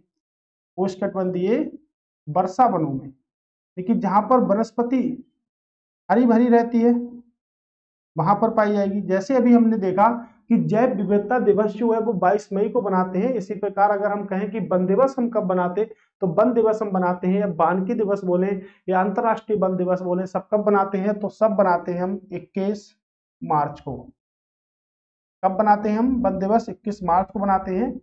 तो आपका प्रश्न है कि पुनर्स्थापना के लिए जैव विविधता किससे संबंध होता है? वनस्पति से। तो वनस्पति में ना तो मवेशी आते हैं ना तो मनुष्य आता है, मवेशी मनुष्य दोनों नहीं आता। तो आंसर क्या होगा आपका? ए, यानी कि वृक्ष से संबंधित होगा। किससे संबंधित होगा? वृक्षों से संबंधित होगा। ओके, अगला प्रश्न है कि जल मिशन रिपोर्ट 2023 के अनुसार निम्नलिखित में से कौन सा हर घर जल आदर्श को पूरा करने के लिए करीब है? कौन सा राज्य जो है वो पूरा करने के लिए क्या है? करीब है। तो इसमें एक ऑप्शन देखिएगा, इसमें एक ऑप्शन है आपका आलापदीज, यानी कि उपरोक्त सभी। तो पंजाब भी होगा, हिमाचल, बिहार, आपका उपरोक्त सभी क्या है? यही ठीक आंसर है। जल मिशन रिपोर्ट की बात अगर करें तो ये राज्य है जो इन्होंने पूरा कर लिया है जल जीवन मिशन के रिपोर्ट को। अगर मैं बात करूं जल दिवस कब बनाते हैं हम, विश्व जल दिवस, तो विश्व जल दिवस बनाते हैं 22 मार्च को। ठीक है, तो विश्व जल दिवस 22 मार्च को बनाते हैं, याद रखिएगा। ऐसे ही हम बनाते हैं पृथ्वी दिवस। पृथ्वी दिवस कब बनाते हैं, तो पृथ्वी दिवस हम बनाते हैं 22 अप्रैल को। तो ये दोनों दिवस आपको एक ही जैसे लगते होंगे। ठीक है, अभी हमने 2 दिवस अभी सीखे थे। जैव विविधता हम 22 मई को बनाते हैं, तो देखिएगा 22 मई को जैव विविधता दिवस बनाते हैं। और उसके पहले हमने सीखा था 21 मार्च को हम अंतरराष्ट्रीय वन दिवस भी बनाते हैं। तो 21 मार्च को हम अंतरराष्ट्रीय वन दिवस भी बनाते हैं। ठीक है, इस बात को भी ध्यान रखिएगा। करें DPIIT ने निम्नलिखित में से किस बैंक के सहयोग से औद्योगिक पार्क रेटिंग पद्धति की शुरुआत की है। किस बैंक के सहयोग से इन्होंने इसकी शुरुआत की है, यानी कि औद्योगिक पार्क रेटिंग की शुरुआत की। Asian infrastructure investment bank, new development bank, या विश्व बैंक, या कह सकते हैं एशियाई विकास बैंक। तो किस बैंक के साथ शुरू की है, तो कह सकते हैं, देखिएगा एशियन इंफ्रास्ट्रक्चर इन्वेस्टमेंट बैंक जो है आपका, इसका मुख्यालय कहां पर है, इसका मुख्यालय कहां पर है, ये तीसरे नंबर का मुख्यालय कहां पर है, और इसका मुख्यालय। तो चारों बैंकों का सबसे पहला प्रश्न है कि हमें चारों बैंकों का मुख्यालय पता होना चाहिए कि भाई एशियन इंफ्रास्ट्रक्चर इन्वेस्टमेंट बैंक का मुख्यालय कहां पर है, न्यू डेवलपमेंट बैंक का मुख्यालय कहां पर है, विकास बैंक, विश्व बैंक का मुख्यालय कहां, एशियाई विकास बैंक। अभी हमने पढ़ा कि एशियाई विकास बैंक का जो मुख्यालय है वो कहां पर है, आपके मनीला। मनीला फिलीपींस में इसका मुख्यालय है। ठीक है, और अगर बात करेंगे विश्व बैंक का मुख्यालय कहां पर है, तो वाशिंगटन, वाशिंगटन डीसी। डीसी का मतलब आपके डिस्ट्रिक्ट ऑफ कोलंबिया यानी कि अमेरिका में है। ठीक है, इसकी बात भी क्लियर हो गई। न्यू डेवलपमेंट बैंक का जो मुख्यालय है वो कहां पर है, आपके शंघाई में, शंघाई यानी कि चाइना में। ठीक है, चीन में बोल सकते हैं, चीन और चाइना एक ही बात होती है। और अगर एशियन इंफ्रास्ट्रक्चर इन्वेस्टमेंट बैंक की बात करेंगे तो मुख्यालय कहां पर होगा आपका, बीजिंग। बीजिंग में मुख्यालय, बीजिंग भी कहां पर है, आपके चाइना में। ठीक है, कहां पर है, ये भी आपके चाइना में है। तो याद रखिएगा, इन सभी बैंकों का मुख्यालय देख लिया। उसके बाद हमारा आंसर क्या होगा कि DPIIT ने किस देश के साथ या किस बैंक के साथ औद्योगिक यानी कि इंडस्ट्रियल पार्क रेटिंग पद्धति की शुरुआत की है। तो किसके साथ शुरुआत की है, तो यहाँ पर अगर बात करेंगे तो किसके साथ की है, एशियन इंफ्रास्ट्रक्चर यानी कि एशियन विकास बैंक, जिसके आपके सदस्य देशों की संख्या कितनी है, 68। अभी हमने पढ़ा था कुछ देर पहले, 68 इसके सदस्य देश हैं आपका। और इसकी स्थापना कब हुई थी, 19 दिसंबर 1966 को क्या हुई थी, इसकी स्थापना हुई थी। अभी तो हमने कुछ टाइम पहले तो इसको देखा ही था। ठीक है, याद रखिएगा आप इस बात को। अगला प्रश्न है, तो प्रश्न तो काफी बड़ा है। ठीक है, इकोनॉमिक्स से संबंधित होगा। प्रश्न है कि ग्रीडफ्लेशन के संबंध में, ग्रीडफ्लेशन के संबंध में कौन से कथन जो हैं पर विचार कीजिए। उसके बाद पूछ रहा है कि सही कथन से संबंधित करना है, क्या करना है, सही कथन संबंधित करना है आपको। ठीक है, तो ग्रीडफ्लेशन की स्थिति का सामान्य अर्थ निगमों द्वारा लालच प्रेरित मुद्रास्फीति यानी कि मुद्रास्फीति में हुई वृद्धि से है। तो बिल्कुल ठीक है, अभी करंट अफेयर्स में एक शब्द था ग्रीडफ्लेशन, कम आय, बिल्कुल, यानी कि जिनकी लो इनकम है उनसे संबंधित है, मध्य वर्गीय परिवार से संबंधित है तो उनसे भी संबंधित, यानी कि जिनकी लो इनकम होगी वो मध्य वर्गीय परिवार से ही होंगे, उनसे भी संबंधित है। कि व्यक्तियों पर असमान रूप से प्रभाव डालता है, तो असमान रूप से ही प्रभाव डालेगा, यानी कि कह सकते हैं ए और सी, देखिए ऑप्शन नंबर सी 1 व 2 दोनों क्या है, ठीक है आपके। ठीक है, इकोनॉमिक्स से संबंधित है प्रश्न आपका। ठीक है, अंतरराष्ट्रीय संसद दिवस कब बनाते हैं, तो अंतरराष्ट्रीय संसद दिवस कब बनाते हैं, ये पता होना चाहिए हमको, है ना, कब बनाते हैं। 16 जून को बनाते हैं, 30 जून को बनाते हैं, 3 जुलाई। 3 जुलाई अभी हमने पढ़ा था अंतरराष्ट्रीय प्लास्टिक बैग मुक्त दिवस बनाते हैं। क्या बनाते हैं? अंतरराष्ट्रीय प्लास्टिक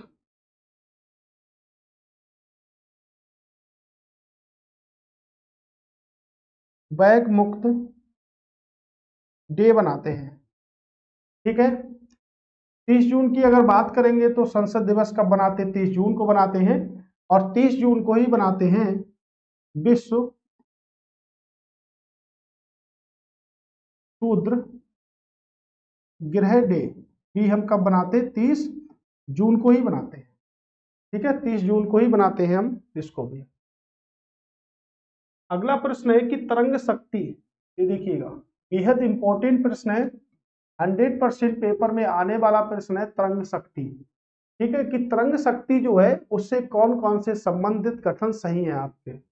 ये भारतीय वायुसेना द्वारा भारत में आयोजित सबसे बड़े अभ्यासों में से एक होगा। तो देखिएगा तरंग शक्ति जो है वो सबसे बड़े अभ्यासों में से एक है। इसमें 6 देशों ने हिस्सा लिया है आपके, और बाकी देश पर्यवेक्षक के रूप में इसमें शामिल किए गए हैं। तो ये तो आपका ठीक है, यानी कि पूछ रहा है क्या सही नहीं है। तरंग शक्ति में 6 देशों की सक्रिय भागीदारी होने की संभावना है, जबकि अन्य 6 क्या है, पर्यवेक्षक के रूप में शामिल हैं। ये भी ठीक है।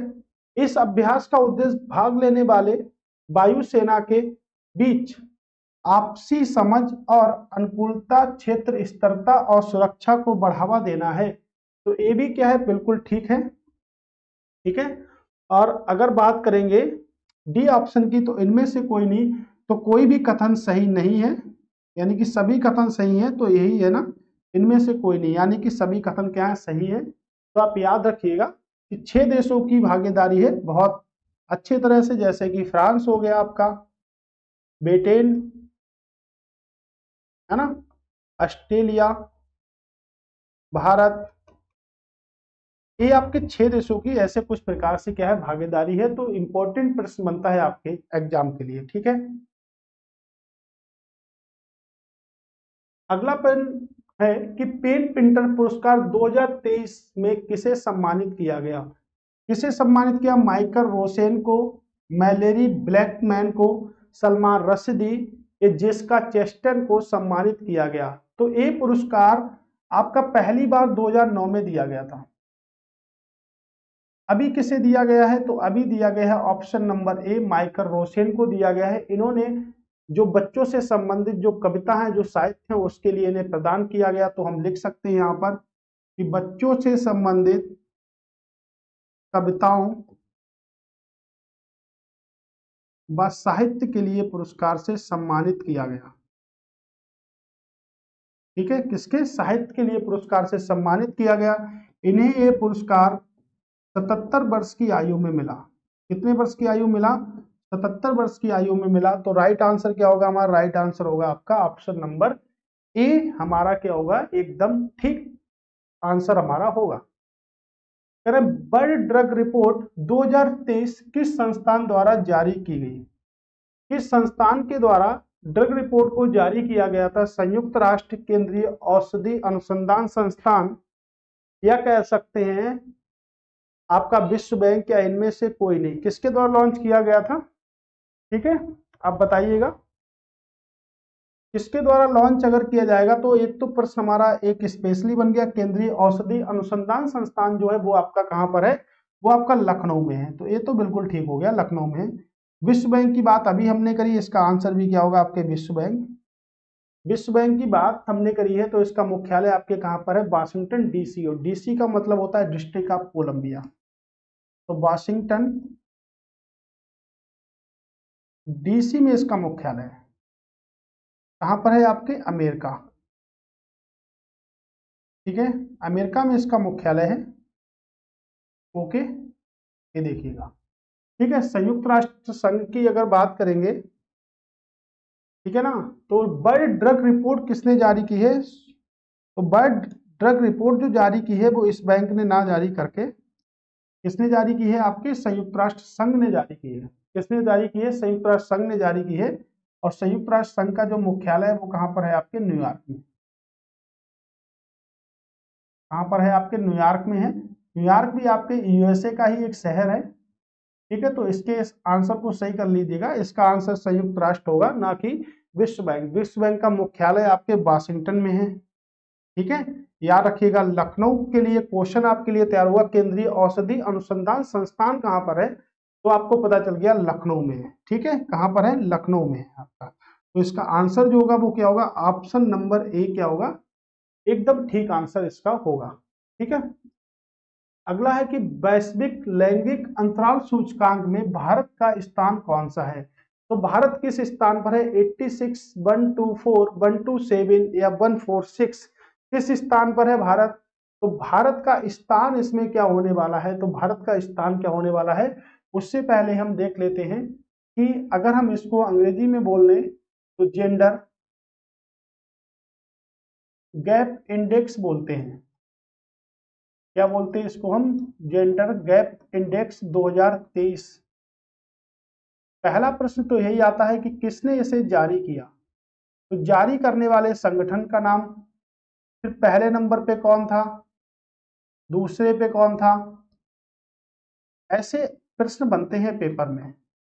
थर्ड पे कौन था, ज्यादा से ज्यादा फोर्थ भी पूछा सकता है कि फोर्थ नंबर पे कौन था, ये टॉप 4 में कौन शामिल नहीं था, टॉप 4 में कौन शामिल नहीं था, ऐसा भी प्रश्न बन सकता है। तो किसने जारी किया, WWF। ठीक है, किसने जारी किया, विश्व आर्थिक मंच ने इसको जारी किया।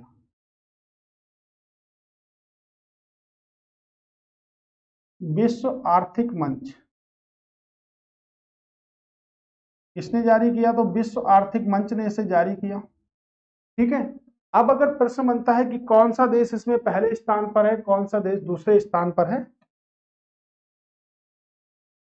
विश्व आर्थिक मंच की बात करेंगे तो इसका मुख्यालय कहां पर है, आपके जिनेवा में। जिनेवा यानी कि स्विट्जरलैंड में इसका मुख्यालय। ठीक है, अब प्रश्न ये बनता है कि भाई ये बताइएगा कि इसमें पहले पे कौन सा है, दूसरे पे कौन सा है और तीसरे पे कौन सा है। तो पहले की अगर बात करेंगे, पहले पे आपके आयरलैंड है,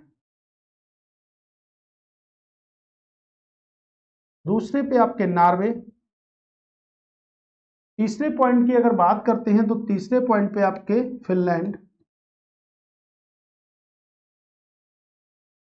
और चौथे पॉइंट पे आपके स्वीडन। भारत की रैंक क्या रही, तो भारत की रैंक 127वीं रही है। तो भारत किस रैंक पर रहा, तो भारत 127वें रैंक पे रहा है। ठीक है, तो भारत 127 रैंक पे रहा है पूरी तरह से इसमें। ठीक है, तो अब देखिएगा कि यहां से अगर हम यहां तक चलते हैं, ये 4 देश, ये बहुत ही इंपॉर्टेंट है 4 देश आपके, ये इतने इंपॉर्टेंट हैं, बहुत ज्यादा। ठीक है, तो इसमें कई सारे क्वेश्चन बन सकते हैं, पूछ सकता है कि कौन सा देश नार्डिक देश की श्रेणी में नहीं आता। ठीक है, तो देखिएगा इसमें जो 3 देश आपके आ रहे हैं, 1, 2 और 3, ये आपके नार्डिक देशों की श्रेणी में आते हैं। और बहुत ही अच्छे प्रश्न बनते हैं यहाँ से, एकदम सुपर वाले प्रश्न बनता है कि कौन सा देश नहीं आता। तो इसमें मैक्सिमम आपका आयरलैंड ही होता है, इसलिए मैंने आपको 4 लिखा है। वैसे top 3 very very most important 1, 2 और 3 आप लोग याद कर लीजिएगा, तो आपको एक अच्छे से पता चल जाएगा। ओके, यहाँ से तो 127वां नंबर है हमारे पास में। इसका 127वां नंबर है, आपके भारत की स्थिति जो है वो 127वें नंबर पर है। अभी हमने प्रतिस्पर्धा सूचकांक पढ़ा था, उसमें भारत का नंबर क्या था, तो उसमें भारत का नंबर आपके 40वां था। उसमें सबसे पहला नंबर किसका था, तो सबसे पहला नंबर वहां पर डेनमार्क का था। ठीक है, सबसे पहला नंबर किसका था, तो डेनमार्क का पहला नंबर था उसमें। ठीक है, तो रिपीट पीछे का भी हमको आना चाहिए। एक क्वेश्चन हम पहले ही पढ़ चुके हैं, तो आपको अफ्रीकी देश ने बेरी सिंड्रोम नाम से अगर पूछा गया तो आपका पेरू। ठीक है, एक क्वेश्चन पहले ही पढ़ चुके हैं। ठीक है, नाविक दिवस प्रतिवर्ष कब बनाया जाता है, तो नाविक दिवस प्रतिवर्ष कब बनाया जाता है, ठीक है, किस तारीख को बनाया जाता है। अभी हमने पढ़ा 2 जुलाई, 3 जुलाई, 28 जून, ठीक है, 25 जून। ठीक है, तो नाविक दिवस कब बनाते हैं, तो अगर हम देखेंगे तो 4 को बनाते हैं हम, अमेरिकी का स्वतंत्रता दिवस। अमेरिका का स्वतंत्रता दिवस मनाते हैं हम 4 जुलाई को, ठीक है। अमेरिका का स्वतंत्रता दिवस मनाते हैं, कब बनाते हैं हम? 28 जून को बनाते हैं हम। नाविक दिवस के रूप में कब बनाते हैं हम? 28 जून को बनाते हैं। कह रहे हैं विश्व हाइड्रोग्राफी दिवस निम्नलिखित में से किस तारीख को बनाया जाता है? तो हाइड्रोग्राफी दिवस निम्नलिखित में से किस डेट को बनाया जाता है? ये है आपका, एक हाइड्रोग्राफी होता है और एक आपका होता है हाइड्रोग्राफी है, एक होता है हाइग्रोमीटर, ठीक है। हाइड्रोग्राफी शब्द कहां से आया? आपके हाइड्रोमीटर से आया, और इसी का एक पार्ट होता है जिसे कहते हैं हाइग्रोमीटर, ठीक है। इसी का पार्ट होता है, इसी से एक मीटर बना दिया गया। ये मीटर बने थे और उसने दिवस की बात कर दी, ठीक है। उसने क्या कर ली? आपके दिवस की बात कर ली, ओके। तो यहां से हाइड्रोमीटर से हाइड्रोग्राफी हो गई आपकी। हाइड्रोमीटर से क्या मापते हैं हम? घनत्व को मापते हैं, ठीक है। और हाइग्रोमीटर से क्या मापते हैं हम? आर्द्रता को मापते हैं। क्या मापते हैं? आर्द्रता को मापते हैं। तो प्रश्न है कि कब बनाया जाता है? तो 21 जून को बनाया जाता है। कब बनाया था? 21 जून को बनाता है, और 21 जून को हम योग दिवस के रूप में भी बनाते हैं, ठीक है। निम्नलिखित में से कौन फोर्स 2023 की अमेरिका की 100 सफल महिलाओं का हिस्सा बनी थी? तो 100 सफल महिलाओं का हिस्सा कौन बनी थी? जयश्री उल्लाल बिल्कुल बनी थी, नेहा नरखेड़े ये भी बनी थी, नीरजा शेट्टी ये भी बनी थी। तो कह सकते हैं कौन बनी थी? उपयुक्त में सभी बनी थी। फोर्स पत्रिका यूएसए के द्वारा प्रकाशित की जाती है, और ये सभी वहां पर 100 सफल महिलाओं में सबसे, भारतीय श्रेणी में सबसे ऊपर रही थी। निम्नलिखित किस राज्य में सर्पदंश से होने वाली मौतों को कम करने के लिए सर्प ऐप जुलाई 2023 की खबरों में रहा है? तो कौन सा राज्य ऐसा है जो सर्पों के लिए एक ऐप लॉन्च किया है, जिसे सर्प ऐप का नाम दिए हैं? उत्तर प्रदेश, पंजाब, केरल या गुजरात? क्या आंसर होगा इसका? तो इसका आंसर होगा आपका केरल, ठीक है। केरल की चलिए बात कर लेते हैं। केरल की बात करें तो केरल के मुख्यमंत्री की बात करेंगे। कौन है मुख्यमंत्री? पिनाराई विजयन। पिनाराई विजयन केरल के मुख्यमंत्री। आरिफ मोहम्मद खान यहाँ के गवर्नर हैं। आरिफ मोहम्मद खान, आरिफ मोहम्मद खान। तो आरिफ मोहम्मद खान यहाँ के क्या है? आपके गवर्नर हैं, ठीक है। याद रखिएगा। अगर बात करेंगे कौन कौन से नेशनल पार्क है, तो साइलेंट वैली नेशनल पार्क, उसके बाद बात करेंगे तो Periyar national park, Eravikulam national park, और एक बहुत ही प्यारी झील है जिसे हम कहते हैं अष्टमुडी। अष्टमुडी झील भी कहां पर है? आपके केरल राज्य में है। बेहद बेहद इंपॉर्टेंट है। अष्टमुडी झील आपके कहां पर है? तो केरल राज्य में है। इसको भी याद रखिएगा। इसका आंसर क्या होगा हमारा? केरल, ठीक है। तो सर्प ऐप अभी केरल ने ही लॉन्च किया है, सर्पों से मौतों के कारण वस्तु व सेवा कर संग्रह से संबंधित जियो कोडिंग क्या है? तो जियो कोडिंग आखिर है क्या? ये तो पता चल गया है कि जो जियो कोडिंग जो है वो संबंधित है आपके किससे? वस्तु व सेवा कर से। किससे संबंधित है? वस्तु व सेवा कर से, जिसे हम कह सकते हैं goods and service taxes. Goods and service tax, इसे हम बोल सकते हैं। इसे चालू किया गया था 1 जुलाई 2017 में चालू किया गया था, और इसके लिए 101वां संशोधन बनाया गया था और 122वां क्या बनाया गया था? बिल बनाया गया था। भारत ने इसका मॉडल कहां से लिया? तो भारत ने इसका मॉडल कनाडा से लिया था, और सबसे पहले विश्व में कहां पर लागू किया गया? तो भारत में कनाडा से लिया गया, लेकिन विश्व में सबसे पहले लागू किया गया था फ्रांस में। कहां पर लागू किया गया था? सबसे पहले इसे फ्रांस में लागू किया गया था विश्व में। और भारत ने इसकी अवधारणा कहां से ली? तो भारत ने इसकी कनाडा से अवधारणा ली। तो गुड्स एंड सर्विस टैक्स जो एक प्रकार का कैसा कर है? तो एक प्रकार का अप्रत्यक्ष कर है ना। लिख सकते हैं एक प्रकार का इनडायरेक्ट टैक्सेस है, अप्रत्यक्ष कर है। ठीक है, एक प्रकार का कैसा कर है, आप प्रत्यक्ष कर है। तो एक बात तो इससे बिल्कुल समझ में आ गई कि जो जियो कोडिंग है हमारी, वो आपके किससे संबंधित है। तो जियो कोडिंग की अगर बात करेंगे तो खनिजों से बने तैयार माल की पहचान करता है, बिल्कुल खनिज से तो कोई संबंध ही नहीं है। लेकिन जियो का मतलब होता है पृथ्वी, तो यहां से लगा सकते हैं कि खनिजों की जांच कर सकता है, थोड़ा थोड़ा सही लग रहा है। यह पते व स्थान के विवरण को भौगोलिक निर्देशक में परिवर्तित करता है, तो बिल्कुल यही ठीक है आपका ऑप्शन नंबर बी।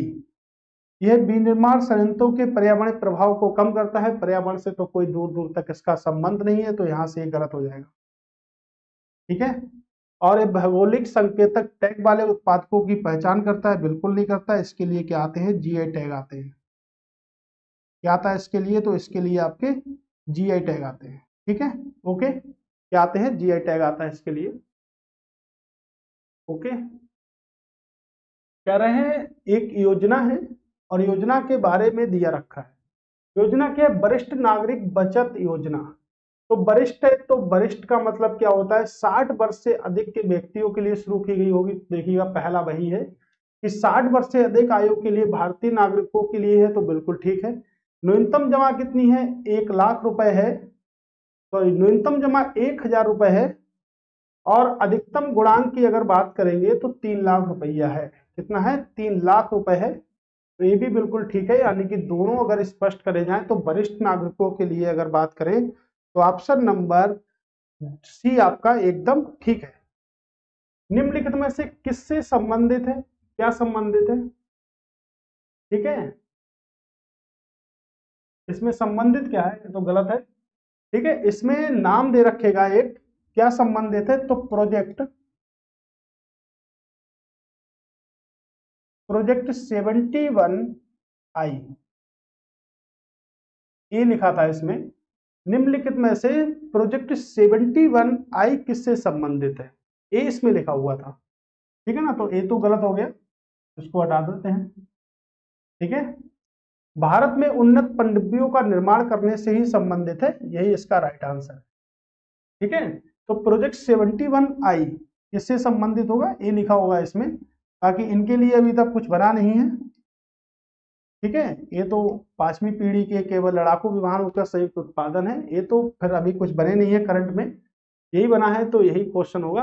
भारत में उन्नत पनडुब्बियों के निर्माण से संबंधित। ठीक है, प्रोजेक्ट 75I। अगर पनडुब्बियों की ही बात करें तो देखिएगा, समुद्र में जब पनडुब्बी डूब जाती है, मान लीजिएगा समुद्र में कोई पनडुब्बी डूब गई, तो उसकी जो डूब जाएगी तो क्या सतह पर पहुंच जाएगी जो, और तो उसके लिए किसका प्रयोग करेंगे, हम सोनार का प्रयोग करेंगे। किसके लिए प्रयोग करेंगे, सोनार का प्रयोग करेंगे। और सोनार की अगर हम बात करें तो सोनार में जो तरंगे प्रयोग होती हैं उन्हें हम कहते हैं पराश्रव्य तरंगे। पराश्रव्य तरंगे कहते हैं जो सोनार में प्रयोग होती है। ठीक है, तो सोनार में प्रयोग होने वाली जो तरंगे होती है उनको हम कहते हैं पराश्रव्य तरंगे।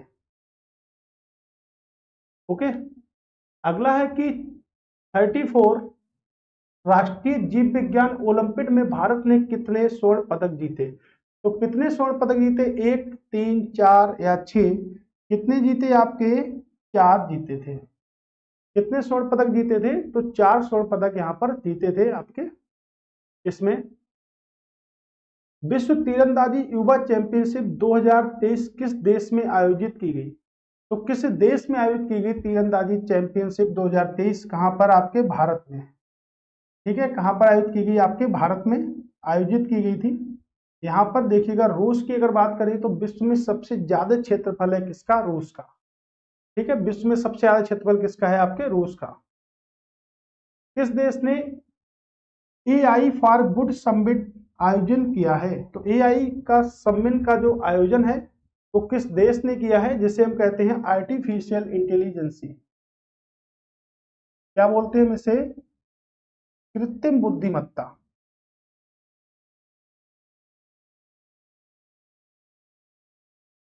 ठीक है, क्या बोलते हैं, कृत्रिम बुद्धिमत्ता। तो प्रश्न ये है कि कहां पर किया गया, तो कहां पर किया गया, आपके जिनेवा। जिनेवा कहां, आपके स्विट्जरलैंड में। ठीक है, कहां पर किया गया? आपके जिनेवा यानी कि स्विट्जरलैंड में किया गया आपका AI फॉर गुड समिट का आयोजन। ठीक है, कह रहे हैं लेकम्बी एक किस रोग से संबंधित है? कैंसर से है, अल्जाइमर से है, हेपेटाइटिस बी से है, ल्यूकेमिया से है। ल्यूकेमिया जो होता है वो एक प्रकार का रक्त कैंसर होता है। क्या होता है? ब्लड कैंसर होता है ल्यूकेमिया एक प्रकार का। किससे संबंधित होगा? तो ये ब्लड कैंसर है। ठीक है, एक प्रकार का ब्लड कैंसर है। हेपेटाइटिस बी से जो आपका अंग जो क्षतिग्रस्त होता है उसे कहते हैं हम लीवर। और हेपेटाइटिस दिवस हम मनाते हैं 28 जुलाई को। अल्जाइमर दिवस मस्तिष्क को प्रभावित करता है। अल्जाइमर जो रोग होता है वो किसको प्रभावित करता है? मस्तिष्क को। और अल्जाइमर दिवस हम मनाते हैं 21 सितंबर को। कैंसर बनाते हैं हम 4 फरवरी को। विश्व कैंसर दिवस कब बनाते हैं? 4 फरवरी। तो याद रखिएगा कि जो कैंसर दिवस है वो 4 फरवरी को बनाते हैं, अल्जाइमर 21 सितंबर को बनाते हैं, हेपेटाइटिस 28 जुलाई को बनाते हैं, और ल्यूकेमिया जो दिवस है वो आपके 4 सितंबर को बनाते हैं। कब बनाते हैं? 4 सितंबर को बनाते हैं। तो प्रश्न है कि लेकेम्बी जो आपका जो समस्या उत्पन्न करता है वो कहाँ करता है? आपके अल्जाइमर से संबंधित होता है। और ये मस्तिष्क में क्या होता है? कभी चीजें जो हमें याद नहीं होती उनको भुला देता है, यानी कि ये जो होता है वो भुलाने का काम करता है अल्जाइमर। ठीक है ना?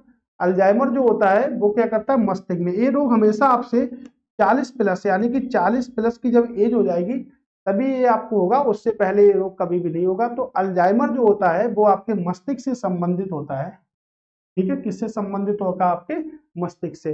कैंसर के लिए दिवस बनाते हैं जागरूकता अवेयरनेस करने के लिए, 4 फरवरी को बनाते हैं। हेपेटाइटिस से जो प्रभावित होने वाला जो अंग है वो क्या है? हमारा लीवर। और मानव शरीर की सबसे बड़ी ग्रंथि क्या है? आपकी लीवर। तो देखिएगा, मानव शरीर की सबसे बड़ी ग्रंथि है लीवर, लेकिन मानव शरीर की दूसरी सबसे बड़ी ग्रंथि है पैनक्रियाज। इसे हम क्या बोलते हैं? तो इसे हम बोलते हैं अग्नाशय। तो मानव शरीर की दूसरी सबसे बड़ी ग्रंथि है आपकी पैनक्रियाज, और पहली सबसे बड़ी ग्रंथि है लीवर। ठीक है, और ल्यूकेमिया की बात करेंगे तो देखिएगा एक प्रकार का ब्लड कैंसर होता है ल्यूकेमिया। तो कैंसर की प्रजाति के अंतर्गत आता है, क्या कहते हैं? इस प्रकार का ब्लड कैंसर होता है यहाँ पे। ठीक है, अगला है कि उद्यम भारत MSME दिवस 2023 निम्नलिखित में से किस तिथि को बनाया गया? किस तिथि को बनाया गया? 27 जून को बनाया गया। 11 जुलाई को बनाते हैं विश्व जनसंख्या दिवस। क्या बनाते हैं? विश्व जनसंख्या दिवस बनाते हैं। ठीक है, विश्व जनसंख्या दिवस वेरी वेरी मोस्ट इंपॉर्टेंट है। विश्व जनसंख्या दिवस कब बनाते हैं? 11 जुलाई को हम विश्व जनसंख्या दिवस बनाते हैं। ठीक है, निम्नलिखित में से किस संगठन ने 16 जुलाई 2023 को अपना 95वां यानी कि 95 स्थापना दिवस बनाया है? तो किस संगठन ने अपना स्थापना दिवस बनाया है? कौन सा? 95। भारतीय कृषि अनुसंधान परिषद, स्टेट बैंक ऑफ इंडिया यानी कि भारतीय स्टेट बैंक, या वैज्ञानिक और औद्योगिक संस्थान परिषद council, Tata institute of fundamental research ने क्या बनाया है? तो पूछ रहा है कि 95 जो स्थापना वर्ष है वो बनाया किसने है? ठीक है, किसने बनाया है वो?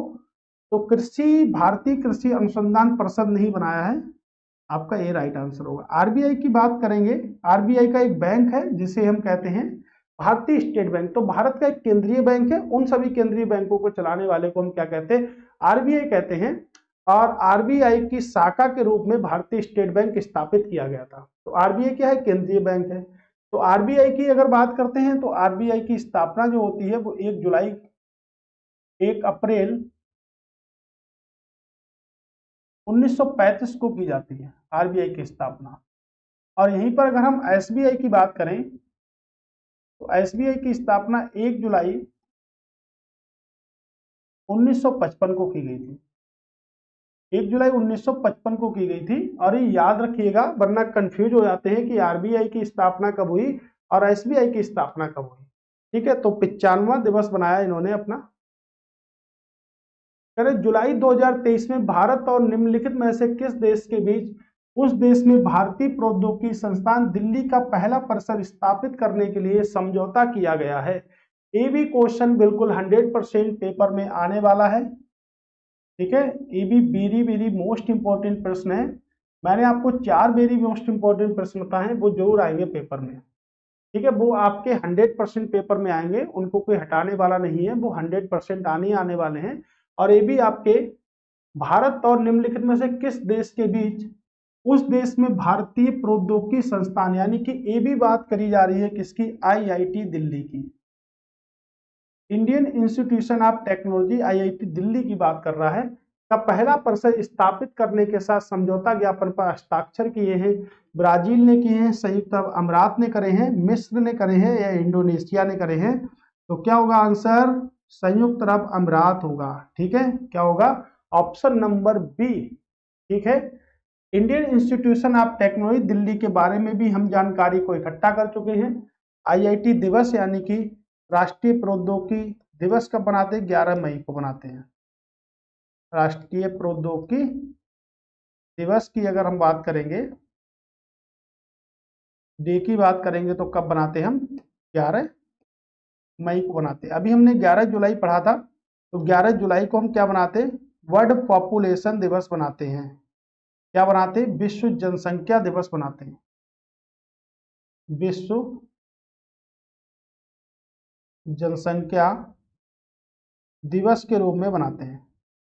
ठीक है, विश्व जनसंख्या दिवस के रूप में बनाते हैं, ए पॉइंट याद रखिएगा। ठीक है, अगला प्रश्न है कि निम्नलिखित में से किस राज्य ने हाल ही में नमो शितकारी महासम्मान योजना शुरू की है? तो नमो शितकारी महासम्मान योजना शुरू की है, महिलाओं से संबंधित है ये योजना। किसने शुरू की है? तो वही आपका जो मैंने आपको डीएलआर नंबर पढ़ाया है, किसने शुरू की है, आपके कर्नाटक ने। ठीक है, कर्नाटक का डीएलआर हम फिर से पढ़ेंगे, कितना है कर्नाटक का डीएलआर, 31, 28 और 12। कितनी है विधानसभा की सीटें? तो 224 है विधानसभा की सीटें, और विधान परिषद की सीटों की संख्या कितनी है, 75। तो विधान परिषद की जो सीटों की संख्या है वो बिहार की सीटों की संख्या के बिल्कुल सेम है। और मैंने आपको बताया कि है कि 6 राज्यों में क्या है, विधान परिषद है आपके, जिसमें से कर्नाटक और बिहार में सीटें क्या है, बिल्कुल सेम है। ठीक है, महाराष्ट्र का भी मैंने आपको बताया है कि डीएलआर कितना है, 36, 48 और 19।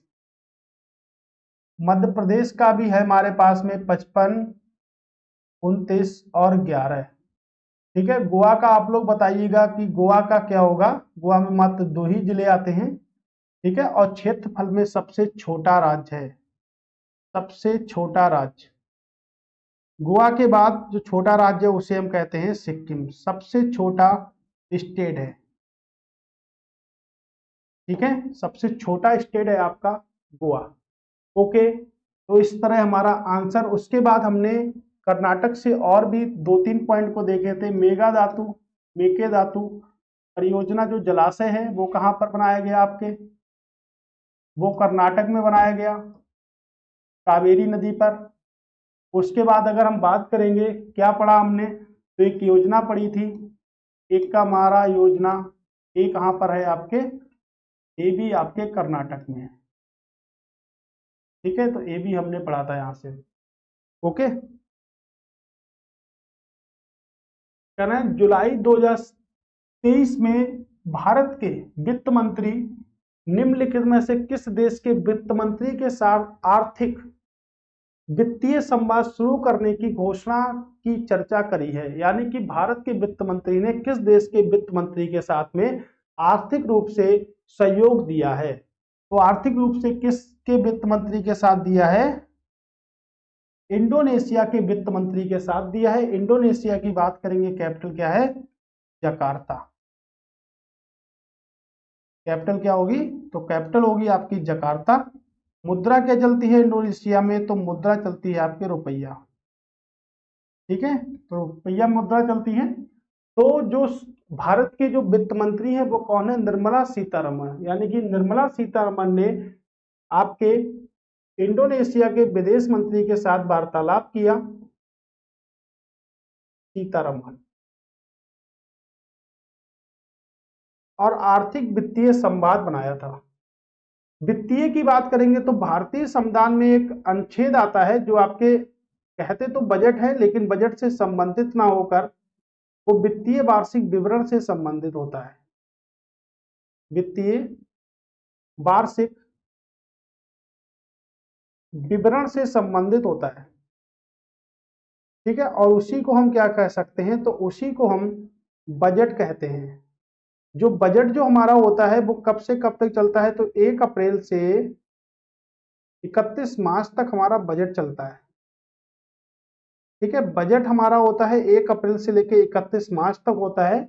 और वित्तीय वार्षिक विवरण का उल्लेख तो किया गया है लेकिन बजट के नाम से ना होकर वित्तीय वार्षिक विवरण के नाम से होकर। तो 112 अनुच्छेद हमको बताता है कि वित्तीय वार्षिक विवरण है। तो वित्तीय सम्मान 2 देशों के लोग मिले, 2 देशों के वित्त मंत्री मिले, जिसमें एक कौन सा देश है, एक आपका इंडोनेशिया है, दूसरा क्या है, भारत है। इंडोनेशिया की कैपिटल है जकार्ता।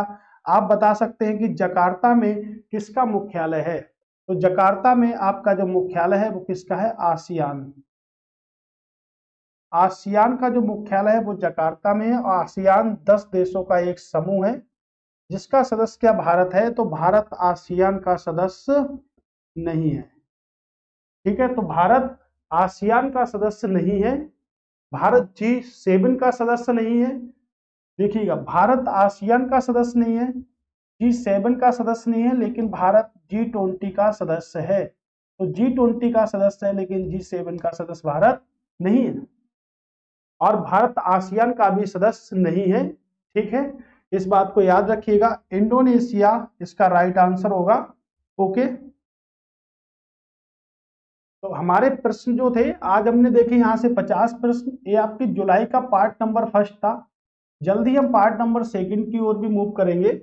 और तब तक आप सभी लोग चैनल को सब्सक्राइब करना बिल्कुल भी ना भूलें और ज्ञान जीएस के परिवार से सभी लोग जुड़ जाइएगा, ठीक है। तो आज हमारा पार्ट क्या हुआ, फर्स्ट हो चुका है। अब इसका हम पार्ट नंबर 2 बहुत ही जल्द प्रस्तुत करेंगे आपके सामने। तो जुलाई के बाद 2 पार्टों में, जुलाई हो गया आपका, अगस्त, सितंबर, अक्टूबर, ऐसे आगे चलते रहेंगे, ठीक है। तो दोबारा फिर से मिलेंगे वीडियो में, तब तक के लिए नमस्कार। Thanks for watching.